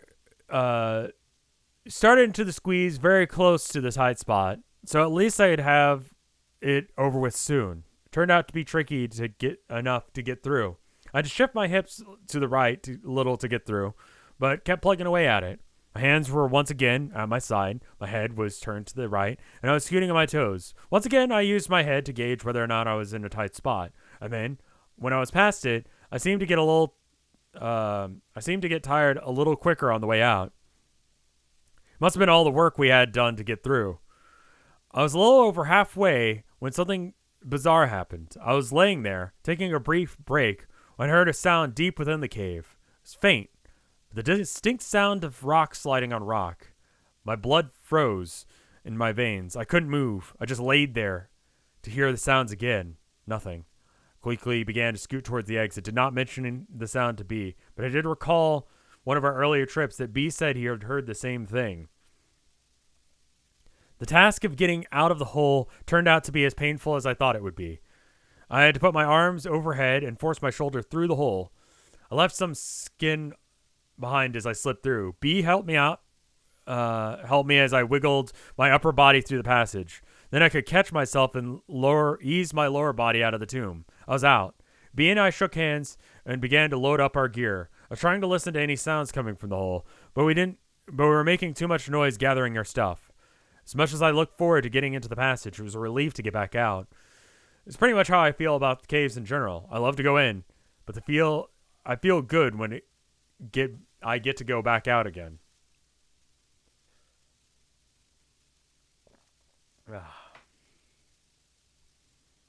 Some blue text here. Something strange happened with the pictures I took in this new part of the cave. The pictures I took in the passage leading up to the large room turned out fine. Strangely, none of the pictures were taken in the room turned out. Pictures of the round rock and, more importantly, pictures of the hieroglyphics I saw. Pictures taken before and after the room turned out great. The negatives of the photos taken in the room were clear. Nothing. Remember what happened to the hieroglyphics looked like, so I drew a picture to give you an idea of what I saw.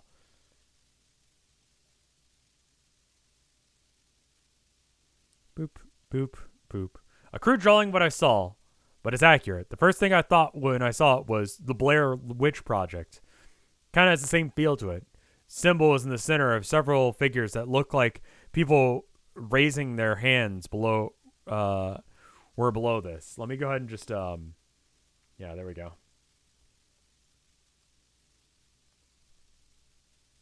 And then this next one, it says, this is the picture I took before I entered the large room.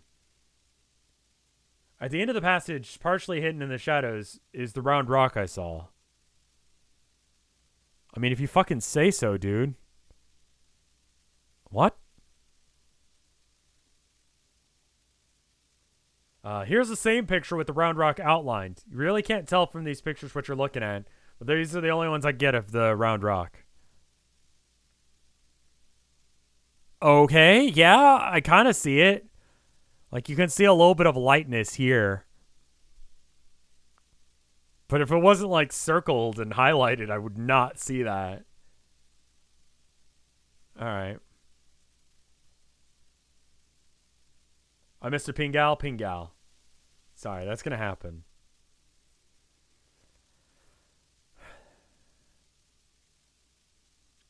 April 14th, 2001. Only a couple days elapsed before B found someone who wanted to explore the cave with us. B told me he talked to a few other people who couldn't make it because of scheduling conflicts.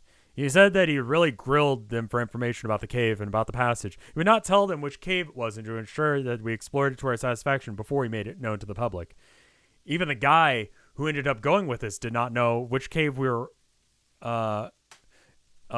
until we were very close to it. And he was sworn to secrecy that he would not reveal the location of the cave to anyone on the planet. Blue text here. I won't identify him by his name, so I will refer to him as Joe. Back to white text. Joe, B, and I set out early in the morning to make sure we could spend all the time that we wanted in the new passage. When we got to the cave, we were able to rig up and descend rather quickly. It helps when you don't have to haul half the hardware store down into the cave. Joe's impressed by our work. Even B and I took a moment to pat ourselves on the back for all the hard work we put in, and the fact that we made it through. Cave was a rather thin caver who had a lot of experience in caves. He said this might be the tightest squeeze he'd ever been in, but it didn't bother him. I knew that physically he would be able to make it, since I was bigger than him, and I made it. It was just excited as us to get through and get caving, but maybe more. He quickly got ready and was waiting to hear what the plan of attack was going to be. I figured I would send him through first, since he was ready, and I would follow. B would pass our gear through and wait for us outside the passage. B would give us 2 hours to return. That was nice of B to go down to the cave and babysit us. It gets boring sitting in the cave there. With our plan set, we were ready to roll. Blue text again. It was perhaps irresponsible of us to not tell Joe about all the unexplained events that occurred in the cave until after we had gone through. But of course, what exactly do you tell someone? How many weird things did we need to reveal to him? We didn't feel that we were in any danger, or that we would not go in the caves ourselves, so we didn't tell him anything prior to entering Floyd's tomb. Of course, we did tell him afterwards, though. It was too late. Back to white text. I couldn't believe how easy Joe slipped through the passage. Who's going first? This is kind of a dick move. That's editor's note here. He said it was tight, but it sure didn't look like it. Once he got in, we passed him his gear, and he started in. Even though I knew I could fit through, it was a slow trip through the tomb. You can only go so fast when you're scooting on your toes. When I reached the tight spot of the squeeze, I had Joe snap the picture of me. I thought it would make a good photo, which is the photo that we saw earlier when you saw his face.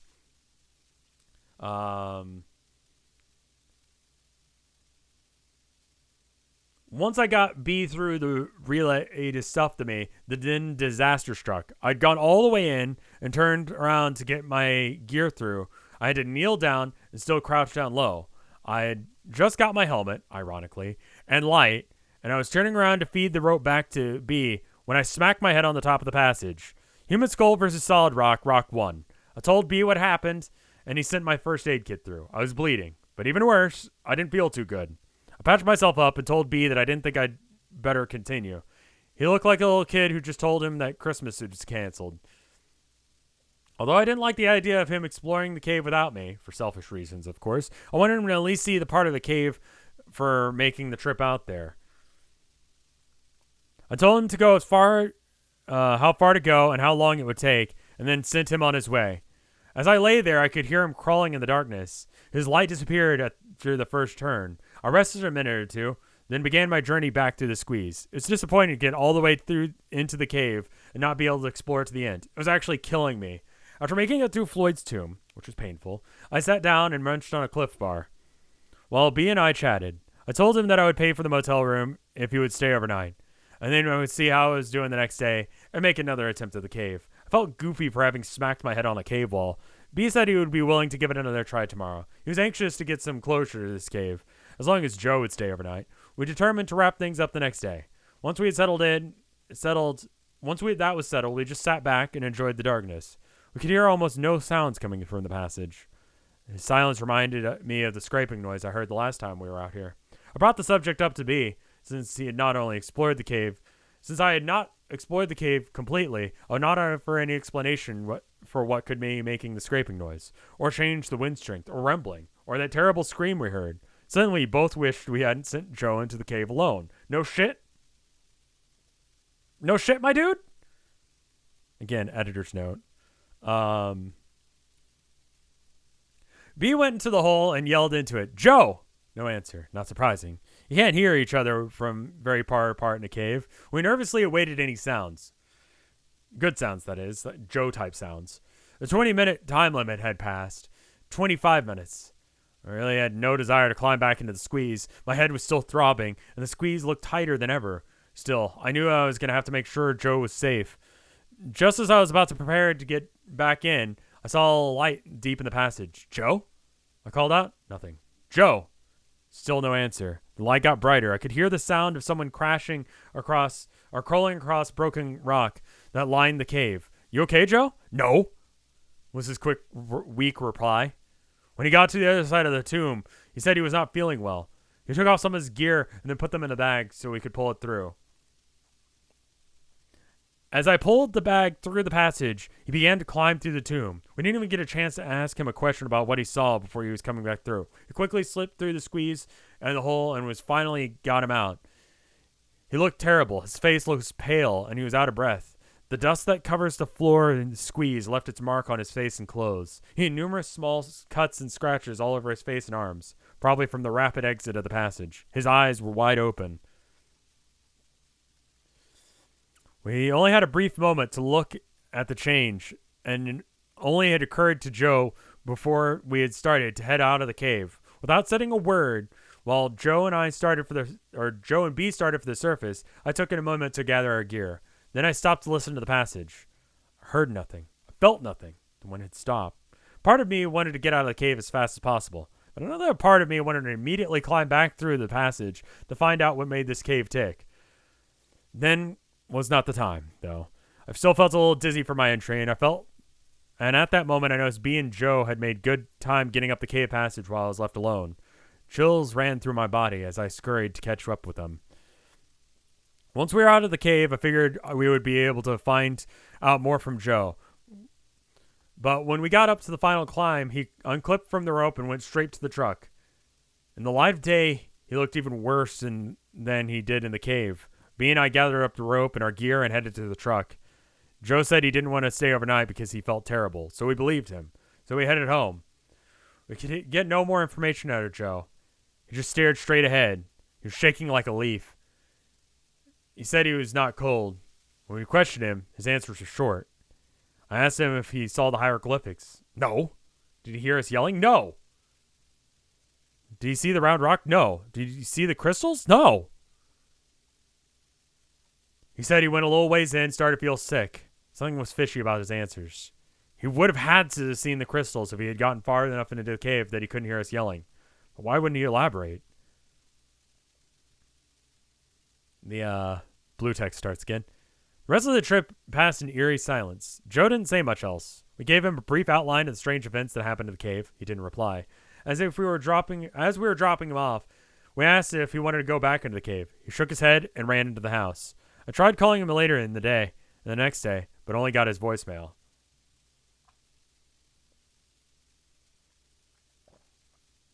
That's a long-ass story. I didn't remember it being this long. April 28th, 2001. The blue text continues. In this journal entry, I discussed briefly the feelings B and I had at this point. I'd like to elaborate on these feelings and set the mood for this part of this journal. Hopefully I can successfully convey our exact thoughts and feelings as we contemplated our next move. If not, I'm afraid we'll appear to be the average reader as ignorant, naive, and downright foolish. Yeah. Actually, yes. I mean, y'all play video games. You know, you have your weekend off, you go play some video games. This guy just, crawls around under the earth, I guess. I mean, surely this is someone's hobby. But, God, I hate this.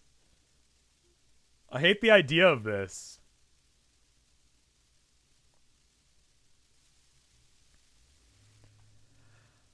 This cave represents to us the culmination of weeks of hard work, complete with an array of emotions, from fatigue to fear to anticipation to pain, from frustration to glory.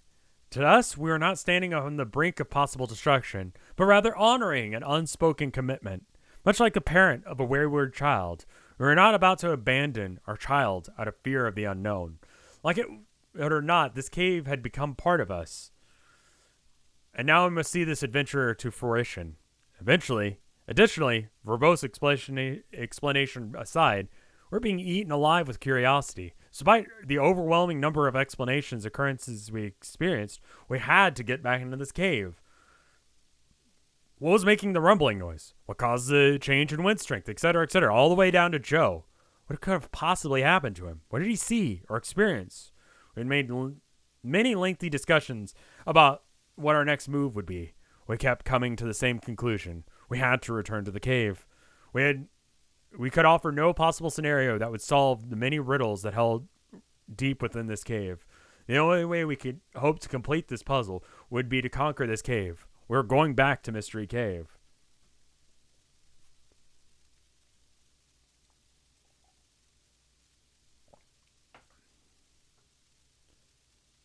Two weeks after our trip with Joe, we were on our way. This is white text again. They have safety harnesses and stuff. They're just not bringing them up. And they're just crawling through tight bits. So I don't really need it, right? Anyway. 2 weeks after our trip with Joe, we were on our way back to the cave. To prepare for this trip, we contacted the local cave rescue group, got permission to borrow their low-voltage two-way phone. The phone consisted of two transceivers, a long spool of thin wire, that would allow us to unwind the wire as we went through the passage to stay connected with B the entire time. We thought it would be a good idea to take a video camera of the new passage. I purchased a case that would protect my video camera from dust as well as sharp rocks. I was more than willing to pay the cost for the case just to make sure that B got to see the passage. My head was doing fine. There was a light red line to mark where I tried to break the rock with my head. I never went to the doctor, but it was quite the painful experience. I thought about what would happen if I had been able to go in the passage with Joe. He was a changed man after he came out. I had been calling his house nearly every day to try and talk to him, like normal fucking humans do. Editor's note. But he won't answer the phone. B called his work. A mutual friend told him that Joe had called in sick 2 weeks ago and hadn't been in since. He said that Joe warned his boss that he might be out for a while. I even stopped by his house twice.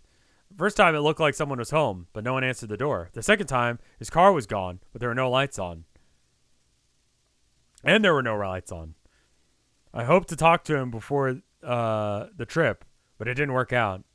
As we were rigging up the rope and descending into the cave, I felt something for the first time. I did not want to go into the cave.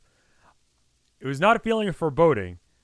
I was not receiving some premonition. I just had no desire to enter the underground world of Mystery Cave. I did not share this feeling with B at the time. Even though I had no desire to go into the cave, I knew we had to. I double-checked my gear and slipped over the edge of the cliff. Right from the beginning, it seemed like the cave did not want us to be there. Nothing went smoothly. Every time we tried to clip a carabiner or tie a knot or attach something to a rope, we had to do it 2 or 3 times to get it right. Fortunately, Ray recognized this and made sure that we were safe and secure. As we slowly made our way down, we continually bumped into the sides of the cave, or stumbled as we walked, or dropping things. We finally reached a point where we stopped to gather ourselves before continuing. Our load was relatively light, but we were taking forever to get to the hole. We finally made it. We checked the camera and the phone and make sure that they survived the trip. We tested everything and gathered the gear that I would need to take into the passage. Then it was time. We looked at each other, but said nothing. Then I turned to face the passage. As I twisted my body into the tomb, I desperately hoped that this would be the last time I would contort my body to enter this claustrophobe's nightmare.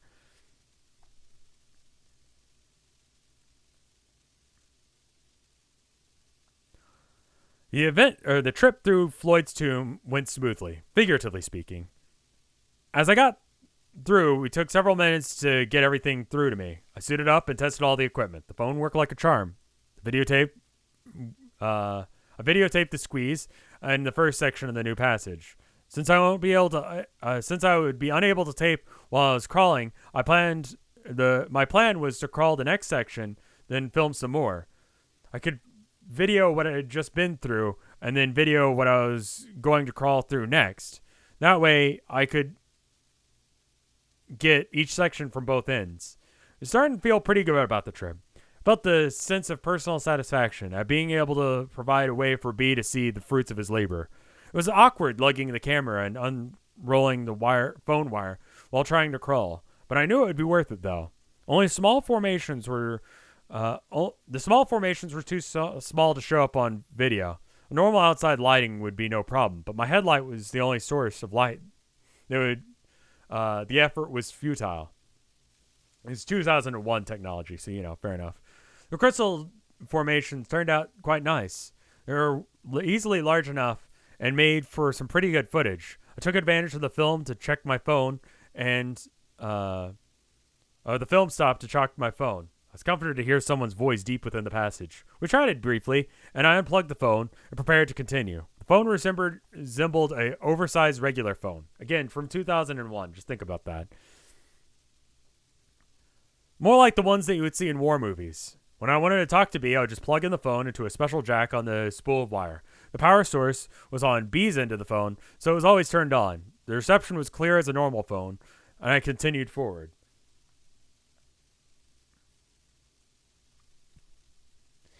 Even though the progress was slow, it was steady. Things were going pretty good until I reached the round rock. Once again, I got that strange feeling, just like last time. I looked around carefully, but saw nothing. to be alarmed about. I proceeded to film the entire room. I got a few good shots of the round rock from all angles, got the walls, the ceiling, the floor to the best of my ability, even got some pretty good tape of the figure on the wall. It was pretty difficult to make out exactly what it was on the video, but you could definitely tell there was something there. After I taped everything to my satisfaction, I moved towards the end of the room to prepare to explore new territory. At the far end of the large room was a large passage that led into the darkness. An entrance was about a foot lower than my head, and it looked like it continued at that height for as far back as I could see. I ducked under the ceiling and prepared to see new sights. The walls in the new passage were darker than the rest of the cave at this point. The floor was made up of the same type of broken rocks. The ceiling had the same type of near-perfect arch as in the old section of the mystery cave.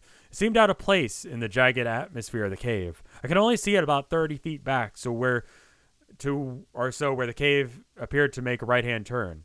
I thought this would be a good place to check in with B.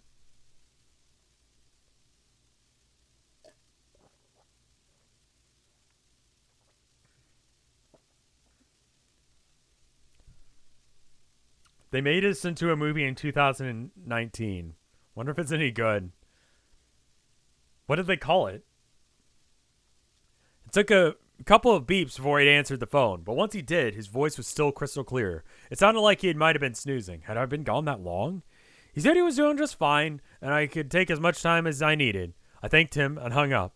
His patience had been wonderful during this whole project. He spent a lot of time just waiting for me to explore a passage. I was glad he was still willing to sit and wait. I hung up the phone and started to film the new passage. And then it happened. From behind me, I heard a scraping noise. It was loud. It was close. It was coming from the large room I just left. I wheeled around to face whatever had made the noise. When I did, I lost my presence of mind and stood up at the same time. Crunch. My helmet crashed into the passageway ceiling. My light broke and I was buried in a heavy darkness. Pain shot down my neck and down into my back. My helmet had protected my head, but my neck was nearly numb from the impact. Fear enveloped me. My knees began to weaken. I slowly and involuntarily slumped to my knees. I set the camera down as I began to see stars and pain from my upper back. The scraping noise lasted only for a second, and now the only sound I could hear was my panic-inspired breathing. Not only could I feel the fear thick on my chest, but the darkness seemed to hold me in place. I felt like I was vulnerable from every direction. I wanted to turn and look behind me, and to the side of me, and in front of me. Everywhere I looked was black.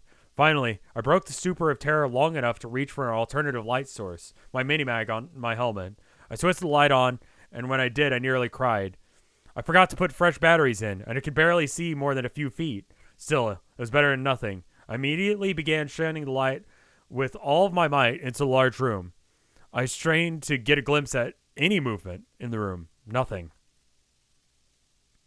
I was shaking violently as I sat there, trying to figure out what to do. My mind was not thinking clearly. I honestly thought I was going to die right there in the cave. For a fleeting moment, I wondered how B would ever figure out what had happened to me. Then it hit me like a boulder. The phone. My mind must have been clearing up at that point because I thought of my glow sticks. Without taking my eyes off the large room, I felt around in my pack for glow sticks. Blue pack text again. Since I was carrying the phone and the video camera, I removed it as much as possible from my pack, and one of the things I left with B was my backup headlamp. Thus, all I was left with was glow sticks.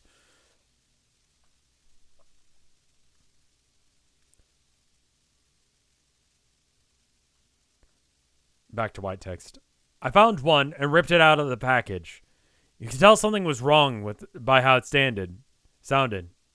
It had been inadvertently been broken and it was now useless. I chucked it to the ground and searched my pack for another one.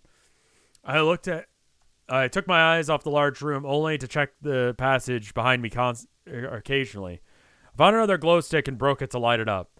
Soft green glow created eerie colors on the walls of the cave. The stick provided barely enough light to see the immediate area. It provided no hint of what lay ahead of me. I felt the pack for one more light. Again, without taking my eyes off the room. I felt a third glow stick ripped into the package, and after breaking it to make sure it worked, I hesitated. I then threw the glow stick into the room. The throw was a perfect one. The stick sailed the length of the room. And the brief moment that the light traveled through the room, I saw nothing but cave walls. The abundance of anything unusual did not ease my state of panic. At the far end of the room, I got a brief glimpse of the round rock as the light bounced off of it. And then the light went behind the rock, and it seemed to disappear. I was shaking, but at least I didn't see anything. Still, there was that noise. I used the glow sticks to light the phone reel, and with fumbling fingers, I managed to plug my phone into the jack. I put my phone up to my ear and heard nothing. The usual beeps to indicate the connection on the other end of the phone were not there. Terrified, I pulled the phone from the jack and reinserted it. Again, silence. The line was dead. What could have happened? I just talked to B. I found nothing. I found myself nearly sobbing with fear. I knew the only way to get out was back the way I came. But something was there. The third attempt to make contact with B was the same results. I tried to think of another plan, but I could only focus on the memories of the grinding sound that I had heard. In my weakened state, I had slumped against the side of the passage, breathing like I had just finished a race, never breaking eye contact with the shadows of the large room. As my shoulders touched the wall, I had a powerful jolt of pain remind me of my collision on the roof of the cave. Despair, agony, terror. I can't say exactly how long I sat there, but my feet were tingling and my knees were sore. The pain in my back crept lower. Although my neck felt no different, I resolved to make an attempt to exit this evil passage. I knew if I waited too long, I would start to lose the light I had. I attempted to stand, but did not have the strength. I crawled slowly to the end of the large room, dragging my pack beside me. I used the walls of the cave, and I was able to stand slowly, though not straight due to my sore back. I was breathing rapidly, and I slowly advanced through the room. I wound the phone wire as I went. My eyes were staring straight ahead, straining for any sign of movement. With every step, my light would cast ever-changing shadows on the wall, keeping me busy trying to look at every one. My eyes blurred as I realized that I had not blinked for several minutes. How many? How long had this been going on? The only sounds I could hear were the crunch of my feet on broken rock and the wheezing of my breath. As I wound the cord, I could hear the squeak of the wheel, each turn bringing me closer to the tomb, closer to B, closer to safety. A short trip through the room took an eternity. As I passed the crude drawing, it seemed to glow, as if offering some sort of warning. I didn't know what the drawing represented, but everything about the cave seemed to instill fear. Towards the end of the room, I could see the round rock dimly as the far reaches of my light. Something seemed different about it. I couldn't tell what. When I got within a few feet of it, I could tell what finally had changed. It had moved. That had been the sound I had heard.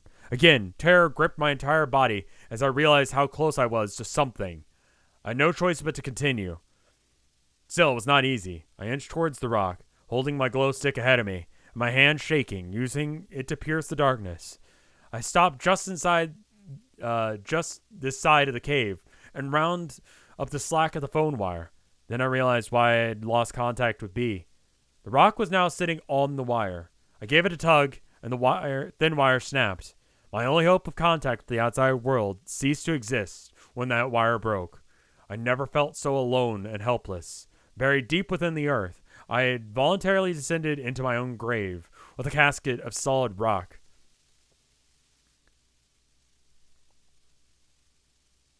I backed away from the hole and collided with the opposite wall. Wait. The phone was useless, so I set it down in the passage. My gaze fixed on the round rock. I proceeded forward. My breathing was rapid, my throat dry, aching, my mouth dusty. Every crunch of rock below my feet, my heart seemed to stop. No movement could be seen in the green glow of my stick. I got to the rock and peered over the top. Seeing nothing but several steps past it. When I reached the other side, I recoiled in horror at what I saw. In the side of the passage near the floor was a hole. Another passage was revealed. It had been covered by the rock, but now it was exposed. The rock could not have been moved by itself. I backed away from the hole and collided with the opposite wall. I had not been paying attention to the pain in my back, but it came back to me in all of its fury. I stared down at the newly discovered passage. and went down at nearly a 45-degree angle. It continued straight for as far as I could see. Several feet down, I could see the glow stick that I had thrown. It illuminated the passage, and I could tell that the walls were fairly smooth. The floor seemed to be the same way. Unlike the rest of the cave, the passage was about 3 feet in diameter, as far as I could see. It would have been an easy passage to explore if I had the desire to do so. Right now, I wanted to get out of the cave and go into the daylight. I slowly backed out away from the hole towards B. I never took my eyes off the abyss. I nearly tripped over the phone wire as I turned to leave this devil's lair. I noticed my mini-mag was practically dead, leaving me only with the glow stick. I wanted to sprint to Floyd's tomb. Just another human being would help alleviate some of the fear I was experiencing. As I turned away from the large rock and hole, I felt an overwhelming sense of panic in my soul. I felt like a legion of demons was about to attack me from behind. I felt like my salvation lay ahead of me in the darkness, and that Lucifer was behind me. Trying to keep me from safety. I found myself moving much faster than I had ever been in that cave. My only thought was to get it out as quickly as possible. I passed the crystal formation, barely even noticing the beautiful creations of nature in the green glow of my light. I ducked every time I ducked to avoid a rock. I felt my back screaming as a reminder of my injury. When I got back to the point in the passage where I had to crawl, I flung myself down on all fours, barely slowing down as I dropped. My hands came in contact with the cave floor. I felt an electric shock all the way down my back, and simultaneously down my arms. For the first time since this nightmare, I began to let out a scream. I crumpled down and lay there on the rock, with new levels of pain manifesting every time I exhaled. Whimpering from fear and pain, I tried to listen to any other noise in the cave. I could feel the silence pounding in my head. I knew from the previous trips that B was out of earshot, but I was close. Forcing myself to move, I winced as I pulled my body to all fours and started progress along the cave. I still held the glow stick in my hands, but I had ceased checking behind me. Now that my focus was ahead of me, I reached the point where I could yell to B. It didn't make a sound. I didn't want to stop long enough to talk. Finally, I reached the last stretch of the cave before the squeeze. As I was crawling towards the beginning of the tomb, I called to B. He answered me back. I screamed to him to get everything ready to go. He asked me if everything was okay, since he hadn't heard from me on the phone. He had gotten worried. I told him no, and to get everything ready to go. When I reached the rope, I flipped my helmet and shoved it in the pack. For the first time, I realized I had forgot the video camera. It was a fleeting thought. I cared no more for that camera than a passenger of the Titanic cared about his hat or coat. I tied my pack to the rope and had him pulled it through. Then I told him to start heading towards the surface as soon as he pulled the rope through. He asked me why, and I screamed that there was something in the cave with us. My back ached with every move I made. I knew it didn't matter, though. I was going to get through this tomb as fast as I could. Injuries notwithstanding. Just as I started to squeeze, I felt the wind of the passage increase. It was the most nauseating stench that I have ever experienced. It smelled like damp, rotting, rancid, putrid death. I almost started to dry heave. I pulled up my shirt over my nose to shield me from the overpowering smell. At this point, B smelled it too. He yelled, "What is that?" Then he yelled at me to hurry up and get through. I told him I was coming, and I took a deep breath, threw my shirt, and started back through. B was yelling had intensified my fear and panic as if I needed any help, and knew that he could sense the urgency in getting out of this place. Still, I had to work my way through, and I yelled at him to start up. That I would catch up with him as soon as I got through. He said he would. He placed my glow stick inside the passage, and then I began to climb out. This time, through the squeeze, there was no regard for the tightness of the passage. I was scraping my face, ears, arms, shoulders. Every inch of the squeeze meant numerous scratches on my body, but I barely noticed them. My back was nearly paralyzing me with pain. Once again, I felt the rising need to vomit because the odor delivered to my nostrils. by the breeze. Halfway through Floyd's tomb, I began to catch my breath. I was approaching exhaustion, and my respiration rate was through the roof. At the top of the passage, seemed to rest my cheek. The floor felt like broken glass on the opposite cheek. As I paused briefly to recuperate, I had heard some scraping coming deep within the cave. It continued for several seconds in silence. I let out a cry which startled me. I was no longer consciously reacting to the noise. The cry was a subconscious response to the fear that flowed through my entire body. In a panic, I began to scoot through the passage. I reached the largest part of the tomb and quickly slid my arms under my body to get into the position to exit through our hole. I grabbed the rope and pulled with all my might. When my shoulders reached the hole, they lodged. I was stuck. I dug my feet in the rock and wiggled my way back into the passage. Then I turned my body slightly and tried again. It was this time I was successful. My upper body went through. Normally, I would be careful to work my way out, since there was a 3-foot drop on the other side of the hole. This time, I kicked my legs and pulled with my arms, and pop, dropped out of the tomb, right onto my shoulder. I tried to roll to soften the impact, but I was unable to do anything more than take the blow. Strangely, the pain was focused on my shoulder, apparently not affecting my already sore back.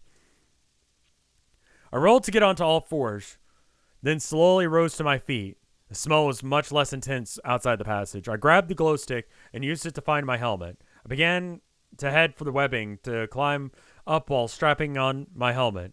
When I got to the webbing, I reached to the grab hole and recoiled in horror. In the glow of the glow stick, for the first time, I could see the injuries to my arm. My forearms were covered in deep scrapes and cuts.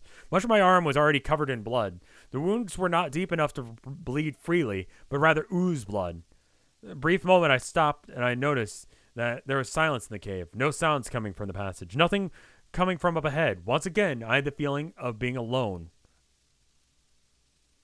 motivating me to proceed. Climbing up the little drop-off proved to be difficult in my condition. Having the glow stick as my only light source added to the challenge.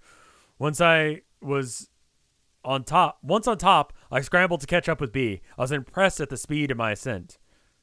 Here's some blue text here. Although I didn't mention any more of my physical condition during the exit, I was hurting. With every step I took, pain shot through my lower back and my neck. My arms were shredded. My shoulder had a nice gash in it. I honestly believe that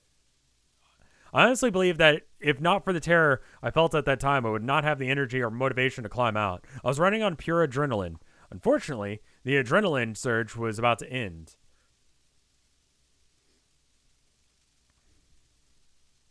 White text again. I did not see or hear B until I reached the small area at the bottom of the drop. He was on a rope climbing out as fast as he could. I could hear him moving and breathing heavily. I called out to him and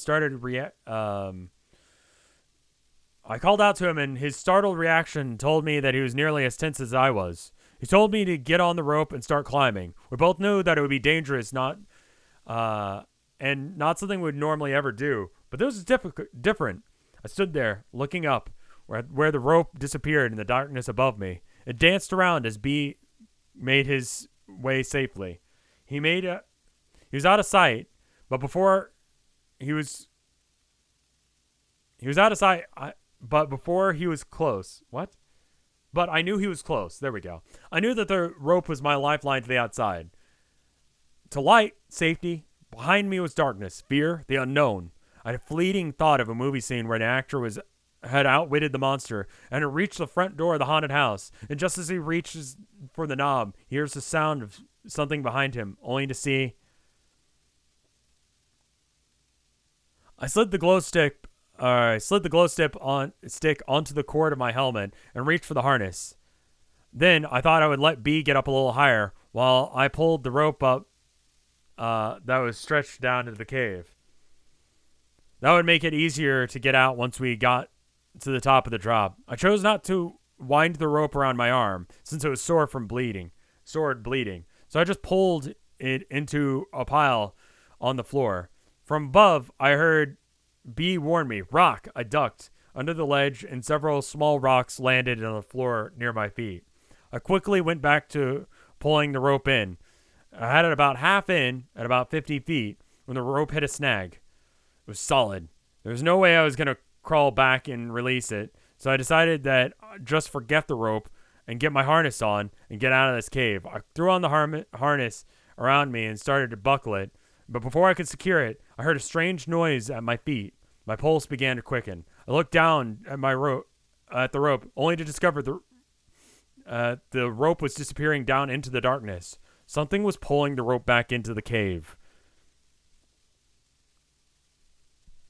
I let go of the harness and began clawing my way up the rope. The unbuckled harness fell to the floor. Fortunately, I held in a cinder. At that moment, I could not think straight and began climbing out of this cave without being attached to the rope. There's some blue text here. I had climbed out many times without using a ascending device. It was always attached to the rope, but I was always attached to the rope just in case. Here's some more white text. I was climbing as fast as my battered body could haul me up. I was in a near state of panic again, consequently was scraping and bumping and gouging my arms and legs. I felt, as I climbed and screamed to B, that something was pulling the rope. He yelled back at me to hurry. Luck was with me, and I didn't slip and fall back down in that hole. If I had, I would have bounced several times against the side of the cave before smashing onto the floor. My injuries would be fatal. Without the necessity of having to stop on the side of the ascenders of the rope, I made excellent time getting up. I could see the rays of light above me, coming from the entrance of the cave. That told me exactly where I was in that cave. I'd caught up with B on the ledge below where our relay point was fixed. I told him to keep going. It would only take a few minutes, but every second would be torture, because if I had to wait for him to get up, I watched that rope we had just climbed. I expect to see some creature from deep within the earth climbing up to make me its lunch. The rope moved around a bit. It was in rhythm with B's climbing, but it didn't appear to have any tension to it. I just stood there waiting for B to... I kept watching the rope for any signs of anything bizarre. I didn't know if my heart could take any more stress. I could not have been more wired. I tried to relax a bit, making sure I was thinking rationally, but my poor brain reached sensory overload. As B reached the top of the last of the climb, I got ready to clip my ascenders and get my sorry butt out of there, and that's when I noticed the rope had begun to tighten from below. I could feel the tension on the rope, but it was a steady tension. Not like someone climbing up. But either way, I wanted to get out of there as fast as possible. I clipped on and scrambled up the rope. I hadn't noticed that B had kept moving towards the entrance. I got up the last few feet in a hurry. I just clipped and kept moving, leaving the rope behind. By the time that I got to the entrance of the cave in daylight, B was almost up to where the rope was anchored. I wanted to get up so bad I started to free climb without clipping onto the rope. I could see that B was almost up, so I clipped on and started up. I didn't make it up. I almost didn't make it up. I started up when I nearly collapsed from exhaustion. I managed to recover enough to pull myself to my feet. As I climbed out, I could hear the tension of the rope manifest by a stretching sound of the rope.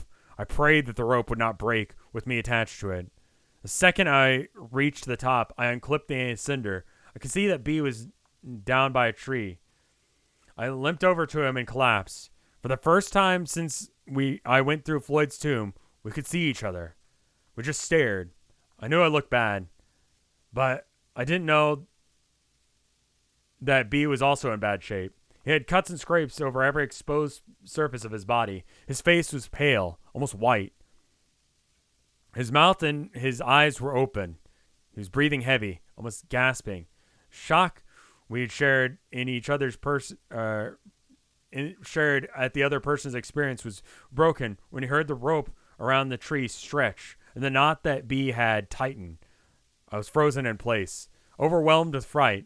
B seemed transfixed by the knot. Then in one motion, he produced a knife and began to work at the rope. I was amazed at how a person's state of mind can alter the perception of time.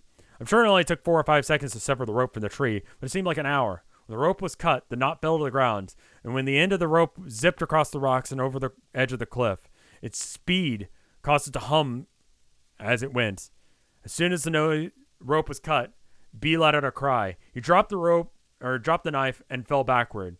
Watching the rope fly over the edge brought the feelings of the passage back to me. I got back up and headed towards the trunk. I noticed B was still laying there, wide-eyed, staring at the point the rope had disappeared. I called him, which seemed to break his trance. He got up and hurried away from the tree, the cave, the nightmare. Neither of us said a word all the way home.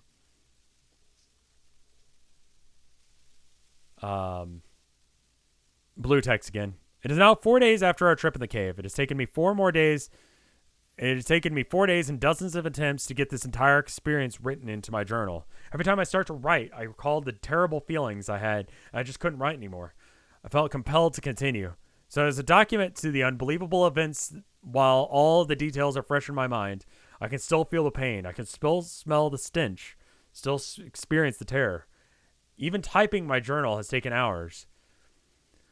I'd like to write more, but I will have to wait. Even now, with several days between me and the vent, I can't relax. I can barely concentrate. That's all there is for now. 5/19/2001. This is all blue text, all throughout. It's been 3 weeks since our last visit to the cave. I want to update to everyone as to my condition. My plans for the cave and the events of the last past few weeks. I apologize for not returning your phone calls. I've been getting all of your messages. I just haven't felt back to calling back. Steve and Mark, thanks for the words of encouragement on my answering machine. I know you two are seriously concerned for me. You're awesome friends. Mark, I know you stopped by the house a few times. I'm sorry I never answered the door. You really helped just knowing that you dropped by. Sis, I can hear the worry in your voice. I'm okay, but don't worry about me. Just take care of those nieces and nephews of mine. I figured if I can get the site updated, I can let everyone know at once about how I'm doing. A lot has happened over the last 3 weeks, so I'll do my best to cover it. I guess where I should start is where the last entry left off. It took several days to get everything, the last journal entry written down. I was so shook up about the experience that I could do little else but sit around and ponder what had happened. Right now, I'm on long-term medical leave from work. I tried to go to work several days after the event, but my boss sent me home. I couldn't concentrate and I looked terrible. I've even been to the doctor. I couldn't tell him about the experience. I just told him I was under a lot of stress. He recommended rest and gave me a prescription to help me relax. Good drugs. When we left the cave, I was nearly in a state of shock. I could not hear clearly and was having a difficult time trying to understand what had happened. I didn't eat much, nor did I get any sleep. I was glad that I had the experience or presence of mind to write down my experience while it was fresh in my mind. As I reread what I wrote, I felt like I accurately portrayed what happened in the cave that day. I wouldn't change anything I wrote. Though it took me 3 days to write it, when I finished writing it in my journal, it felt much better. I guess it was kind of therapeutic. Unfortunately, it didn't last. In fact, it was after then that things got real bad. B and I parted company after the trip. I didn't see him until yesterday. Didn't try and reach him. He didn't try and get a hold of me. Nor did any of us try and get a hold of Joe. B dropped me off after the trip, and we just spent the next several days by myself in the house. I tried to eat, but I had no appetite. I was restless. I couldn't find anything to do to get my mind off the experience. But that's when I was determined that I should write it down. As mentioned, that's something that helped me see things a little clearer. I seemed to be a little bit calmer. It didn't last. I went to work the next day, but was sent home. Days after that, I had an overwhelming feeling of anxiety sink into my soul. I was depressed and confused, and I had no one else I wanted to turn to comfort. I was getting all kinds of phone calls from people, but I just let the answering machine take the calls. I even changed the message on my machine to let everyone know I was all right. I continued in this miserable state, eating and sleeping whenever I could manage, until the week after the trip. Things started to get strange. At first, I was hearing sounds in the house that had no explanation. Footsteps, shuffling sounds, creaking doors. Typical horror movie affair. Only the sounds were not distinct. It was as though I wasn't sure what I heard and I thought I heard. I would be eating or get out of the shower or stop, thinking I heard something. But the sound wouldn't repeat itself. And in fact, if it weren't for the fact that it happened frequently, I'd be sure that wouldn't be sure that there were noises in the first place. Either way, I was scared. It was almost as though I was caught in a spider web. For the last week, feelings of anxiety, foreboding, tension filled my life. Then came the hallucinations. I began seeing things in a different manner similar to the sounds I was hearing. Just glimpses out of the corner of my eye. When I would turn and look, nothing. I'd been sleeping with the lights on in my room, but now I kept all the lights in the house on from dusk till after dawn. That's when I started seeing things on a regular basis. When I started seeing things on a regular basis, I purchased a gun. I got it from an ad in the paper, so I didn't have to wait for a permit. Went to the doctor, didn't mention the details of my life. Just told him I couldn't relax. Walked out of there with a prescription. Fortunately, my wounds and my injuries were pretty much healed by this time. My back hurt a little, but the prescription took care of that. When I was on the medication, I felt great, but I didn't want to walk around high for the rest of my life. So it just only would take enough to get to the end of the tough day. Unfortunately, the severity of the sightings increased, giving rise for the need of the medication. The flashes in the corner of my eye continued, and then I began seeing shapes and shadows. They would be outside my windows, usually at night, but I couldn't make out anything solid, so it was hard to pin down what I was seeing. Soon I began to close all the drapes and blinds, so I could remove any possibility of seeing something. Doing so did help in some respect, but the life was still in a mess. My daily routine was mechanical and empty. I'd sleep as long as I could, usually out of exhaustion. Then I would clean up, try to eat something. I lost a lot of weight. I tried to get as much down as possible. Then I would exercise a little, nap a little. I'd only been out of the house a few times in the last 2 weeks. To the store, to the doctor, the gun purchase. Didn't watch much TV because I couldn't concentrate. Spent a lot of time on the internet. I was doing research on caves and cave myths. The only story that I could find was caver folklore about the hodag. The hodag was supposedly a creature that roams caves. 2 weeks after we went in the cave, and a week after I began hearing things, I began to have nightmares. Extremely lucid nightmares. No specific theme or recurring events, just plain terrifying. Something was in my house, and something was trying to get me. I could only run, but I couldn't run because I had no legs. Other times I was in a vat, and someone was pouring syrup-like liquid on me, filling the vat. I would wake up in a panic, and I'd stay awake until exhaustion forced me to enter dreamland again. A brutal routine that continued for days, until it reached a climax on the 6th day, yesterday. My dreams seemed so real I had a hard time telling if I was awake or not. I was beat, really drained of energy and spirit. I was going from the living room to the bedroom in the early evening when I looked down the hall and saw a dark figure toward the exit. I thought it was a thief and began to back up slowly. It didn't move. I was backing up. The lights flickered on and off. Every muscle tensed. I stopped to stare at the figure, and then my phone rung. It startled me so bad that I stumbled back over a chair. When I got back up and wheeled around to look at the hall, nothing was there. I grabbed my keys, left the house. Felt compelled to get in the car and drive. My pulse pounded in my temples as I got in and started the car. I went to drive to Overlook Point to see the city. I don't know why I needed to be there. I just knew I had to go. The closer I got, the more urgent the feeling. When I arrived at the point, I saw something that startled me. It caused me to be more relaxed than I had been in a long time. Joe was there. He was out of his car, looking at the lights. We looked at each other. I could see from the tired look on his face that he'd been going through the same miserable trial that I had been experiencing. I could tell from the look on my face that he could tell from the look on my face that we'd shared the same terrible experience. Our conversation was unbelievably brief. "You been back?" he began, even though he knew the answer. "Yes. We need to return." "Tomorrow good?" I asked. "Yeah, noon." He got in his car and I got in mine. I hadn't wanted to talk to him about my experience. Obviously, he didn't want to know mine, so I drove over to B's house. When he answered the door, I thought B actually looked like he was doing fine, somewhat happy. One look at me, and his disposition changed. Our conversation was succinct. I ran into Joe. We're going back out tomorrow at noon. B looked dead serious. He just nodded his head. I asked him if I could spend the night at his house. He eagerly let me in. I didn't notice until later, but every light in his house was turned on. He led me to his spare room. Help yourself. Thanks. I washed up in the bathroom, took some medication, took my first sleep. Decent sleep in a long time. I woke early this morning and came home to get ready for the trip. I thought I would send this update so no one would wonder what was going on with me.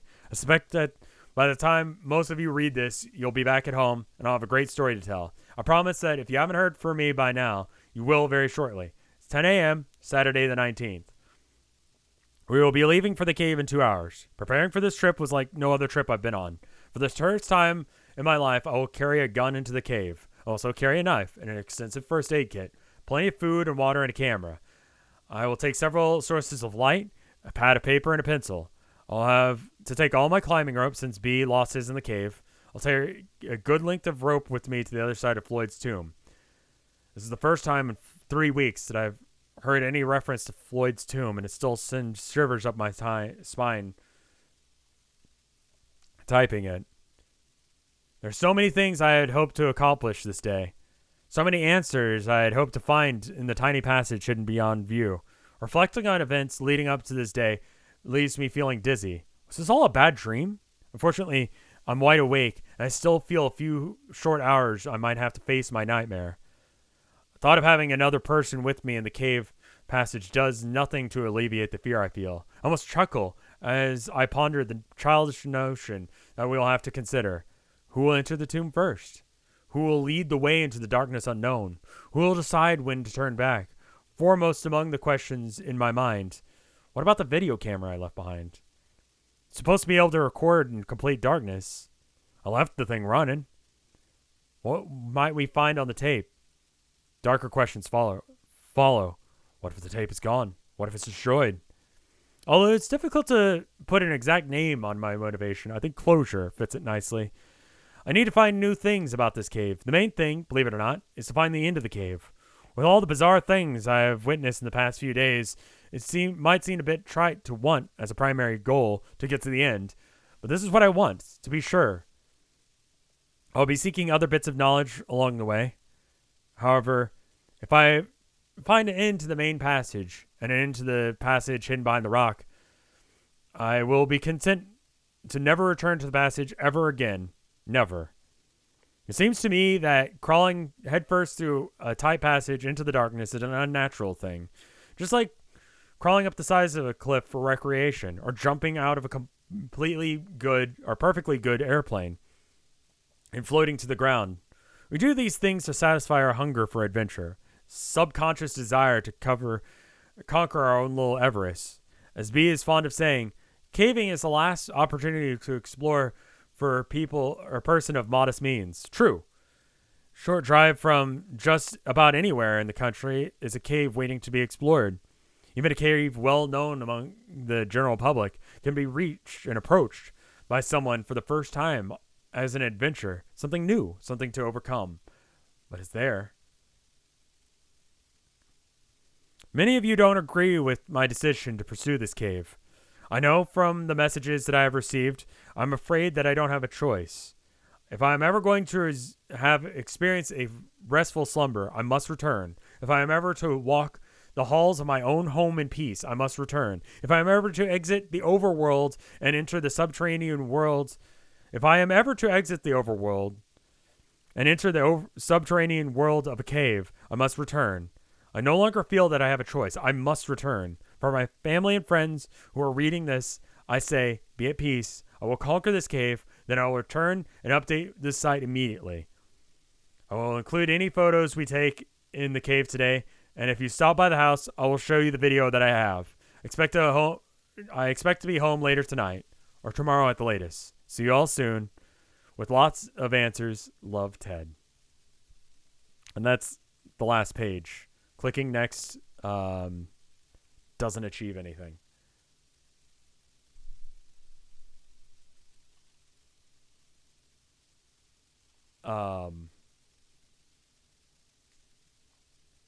So, better than I remember it being. I feel like it's a little bit of a slow grind. But I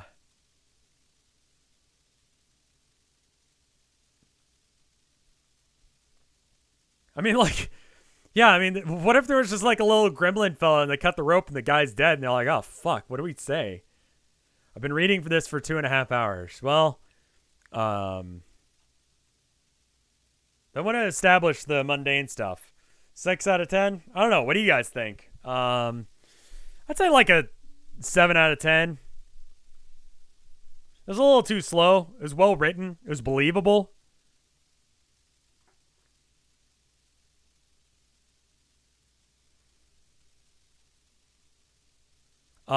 I feel like they could have edited some stuff. It adds to some believability.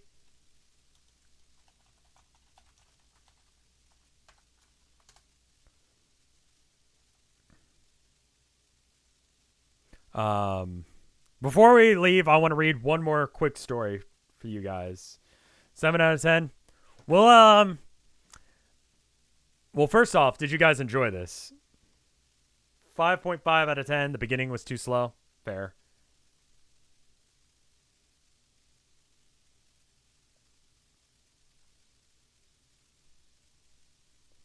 You guys enjoyed this? Okay, cool. Well, we'll do it again sometime. I've got another one that I want to do.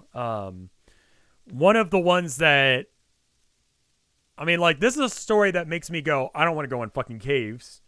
But the next one I want to do is one that just scares the shit out of me to read. You have a nice voice for this? Thank you. Being profoundly dyslexic and having a nice voice is a curse. I do want to read one more horror story for you guys. And rank this on a spoopy scale. Having read it before and remembering where it's going, I'd give it like a 3 or 4. Overall, like, quality, like, I remember this freaking me out the first time I read it. So I want to go with like a 7. One last story for you. Man and girl go out to drive under moonlight. They stop at side of road. He turns to his girl and say, "Baby, I love you very much." What is it, honey? Our car is broken down. I think the engine is broken. I'll walk and get some more fuel. Okay, I'll stay here and look after our stereo. There have been news reports of stereos being stolen. Good idea. Keep the doors locked, no matter what. I love you, Sweaty.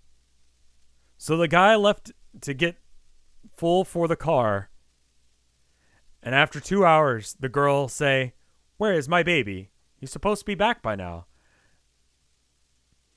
And then the girl hear a scratching sound and a voice say, "Let me in." The girl doesn't want to do it, but after a while, she goes to sleep. The next morning, she wakes up and finds her boyfriend is still not there. She gets out to check, and man door hand hook car door.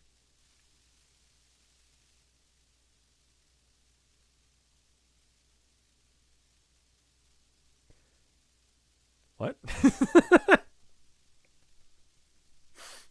So good.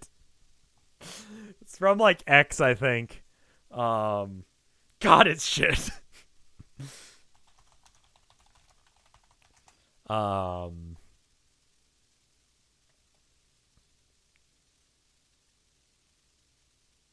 You guys want one more?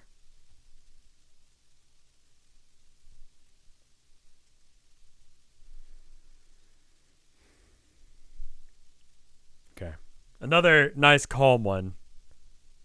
This one's really scary. This is like a 10 out of 10 scare. This is the story of the day where all there was this blood. A man was walking around. Blood started coming out of him everywhere. There was so much blood that it filled up an elevator. He went to the store, and there was just blood all over the place. People were slipping in it. They were all grossed out.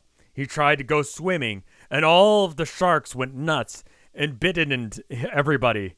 He got chased by all the vampires ever. One time, the blood got a kid and a dog. At the end of the day, everyone decided they would send him to space So stop getting blood everywhere. The scariest part is that the man was you! Or he was a lady if you're a lady, and you forgot that this happened.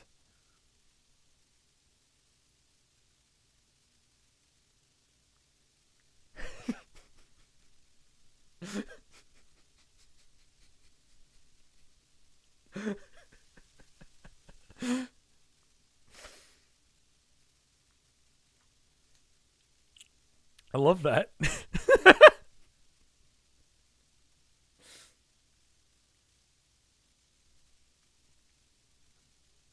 There's just all this blood. I love the idea of this guy just like going about his normal day, going to the beach.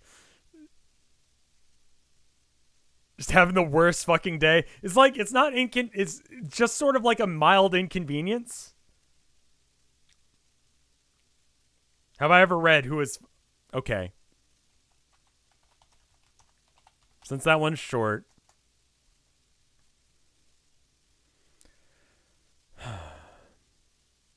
So when you're honey and you're making out, when the phone rings, you answer it, and a voice is, "What are you doing with my daughter?" You tell your girl, and she say, "My dad is dead." Then who was phone?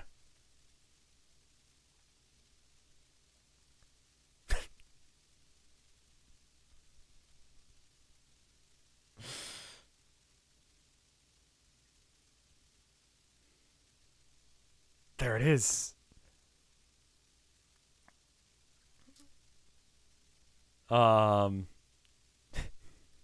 This is yeah, it mentions that like on X, this became just sort of then who was phone is just something you say like when you get a really shitty story.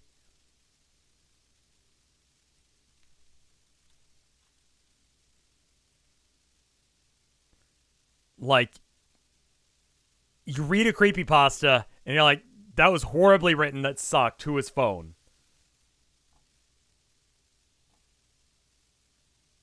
Could you repeat that, please? I trust me, it's written worse than I read it. Hi, Lord of Terra. Okay. Anyway, hopefully the rain sound effects were good. You enjoyed the rain. Link, sure. I've got it on Who Know Your Meme. So there's probably like porn or whatever if you scroll around too much, but you know, there you are.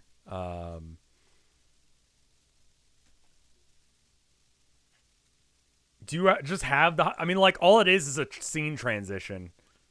Quildy, thank you for the 9 months of support. And then I think I got everyone. So I hope you guys enjoyed this. I'm going to check and see if there's any art. I see at least 2 new arts. We'll do something that's a little bit more traditional. I think I know why now none of the creepypasta channels that I listen to have read that story. It's not the worst. It's just, you know, fucking the Boro's messed up. Yeah. Yeah, I can't get it to load. I really want to do some of the you know, more classic good ones. It's underappreciated. It's all right. We'll have to do like sleep experiments in the showers and shit like that. If anyone in the comments of this video has a recommendation for another one that you want me to read, let me know. I feel like those ones are good. For some reason, the board is not loading, so I can't show the art. So I guess that's just where I'm going to leave you guys tonight. Hopefully it was fun. Hopefully you enjoyed it. I'll compile good and bad stories. The forced rescue ones are good, yeah. Episodic ones are good. Gas station is good. Wait, the rain wasn't... Oh, the board is working. I was like, the rain wasn't working the whole fucking time? fucking hour on that shit.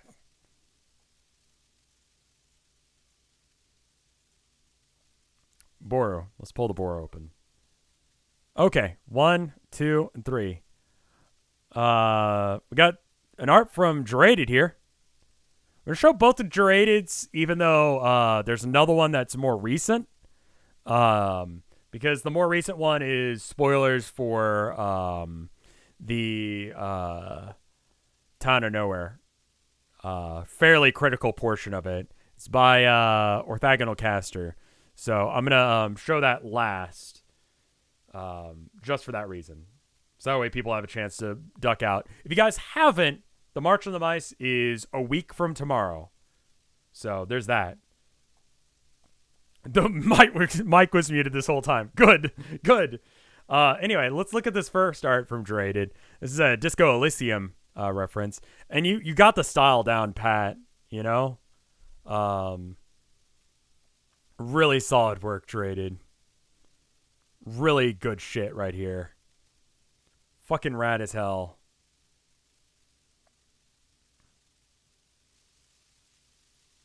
Very cool.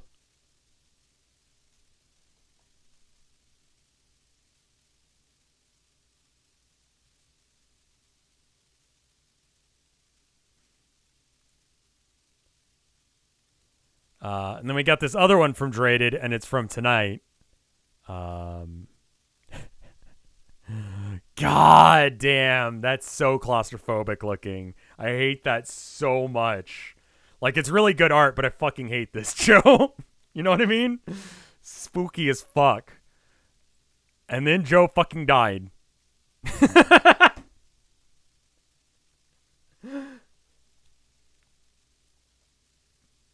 The I heart hole and chat's just like, aw, that's nice. All right, I'm going to show this last one. It's spoilers for the Town of Nowhere. So if you haven't seen that, maybe flick away now. If you have recommendations, like I said, put them in the comments. But we've got this art from Orthogonal Caster, and it's of the Bastard. There's a source. Is this just the... Oh, it's the music.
Very cool.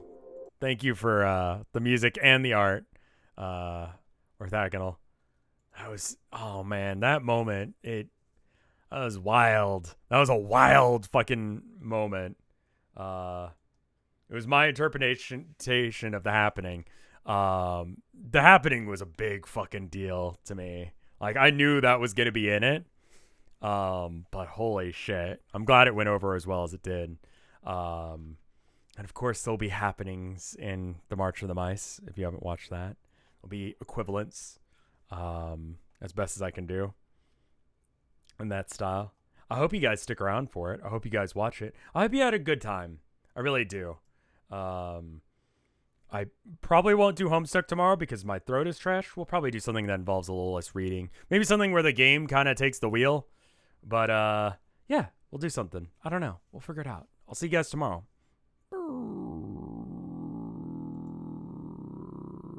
Oh, there's more art. Shit. There's two new arts. Oh, crap. Well,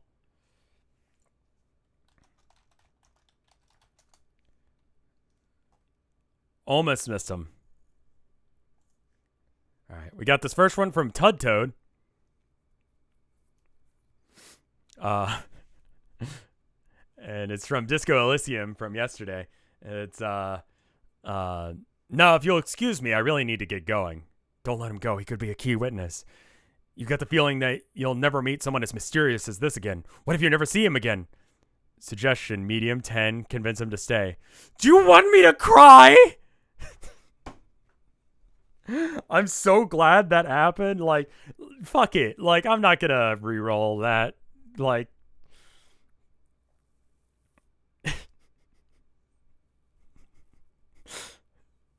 the game's a lot of fun. Thank you for this, Tud Toad. And then we got this one from Ruby, and it's from, I believe, oh, well, it's got, Honda and the cute mouse girl, and there's another work of fiction here. Bree has left a letter for Emily. My interpretation of the letter that Bree left for Emily. Your name is Emily, and you are not having a good day. Your mom sent you to town to pick up the seeds that you were supposed to have picked up yesterday. Your seeds were a quick purchase, and you could have gone straight home. You were curious, though. You wanted to know, so you went to go visit Honda. It was never too early to start planning for Bree's next birthday. As you walk in, Honda looks up from the counter and locks eyes with you. You wave a hand and give a polite good morning. The reaction is what should be another good morning. Honda did not wish you a good morning, though. Instead, he adopted a look of deep sadness and rustles under the counter. This is a letter from Bree, he says, passing along a piece of paper. When you open it, you can't help but smile at Bree's messy handwriting. Calling it chicken scrabble would be generous. Your smile quickly drops as you read the contents. Dear Emily, thank you for the scarf. It's very warm and smells like flowers. I hope everything is going well when you get this. I have some bad news, which you might have already heard. I've been drafted, as well as Abe. We don't really have a choice, so I'll be leaving with my dad in the morning. I wanted to write you something to tell you goodbye since I won't find you before I'm gone. Never really got to hang out with you, but from the moments we shared, I could tell you're an amazing mouse. I can't promise all my letters will reach you, but I'll try to send you as many as I can. And hey, maybe I'll find some of my siblings out there, and I'll get to see some cool guns and deer as well. Hopefully we can meet again. Bye. Love, Bree. By the end of the note, your tears are streaming down your face. You have to sit down. Bree's as good as dead. Not officially, of course. You know the truth about being drafted. Mice leave and never make it back. Heck, Bree's siblings barely sent letters back, and you know how they love their parents. Fear drapes you over you like a heavy blanket. To his credit, Honda is trying to calm you down, but you aren't really processing it. You can't really believe the last memory of Bree is you stuttering as you hand over your scarf and running away. You can't help but burst into tears again. By the time you make it, you hope the fear has turned into dread. You're never a religious mouse. But you might start praying now. Wow, that's fucking depressing as shit. Thank you. I fucking hate how sad I am now. Thank you for the art and thank you for the message or the fanfic. Yeah, that sucks. Well, anyway, I guess with that, now I'll leave it. Thank you guys for watching. Have a good one, y'all. I'll see you tomorrow. Brr.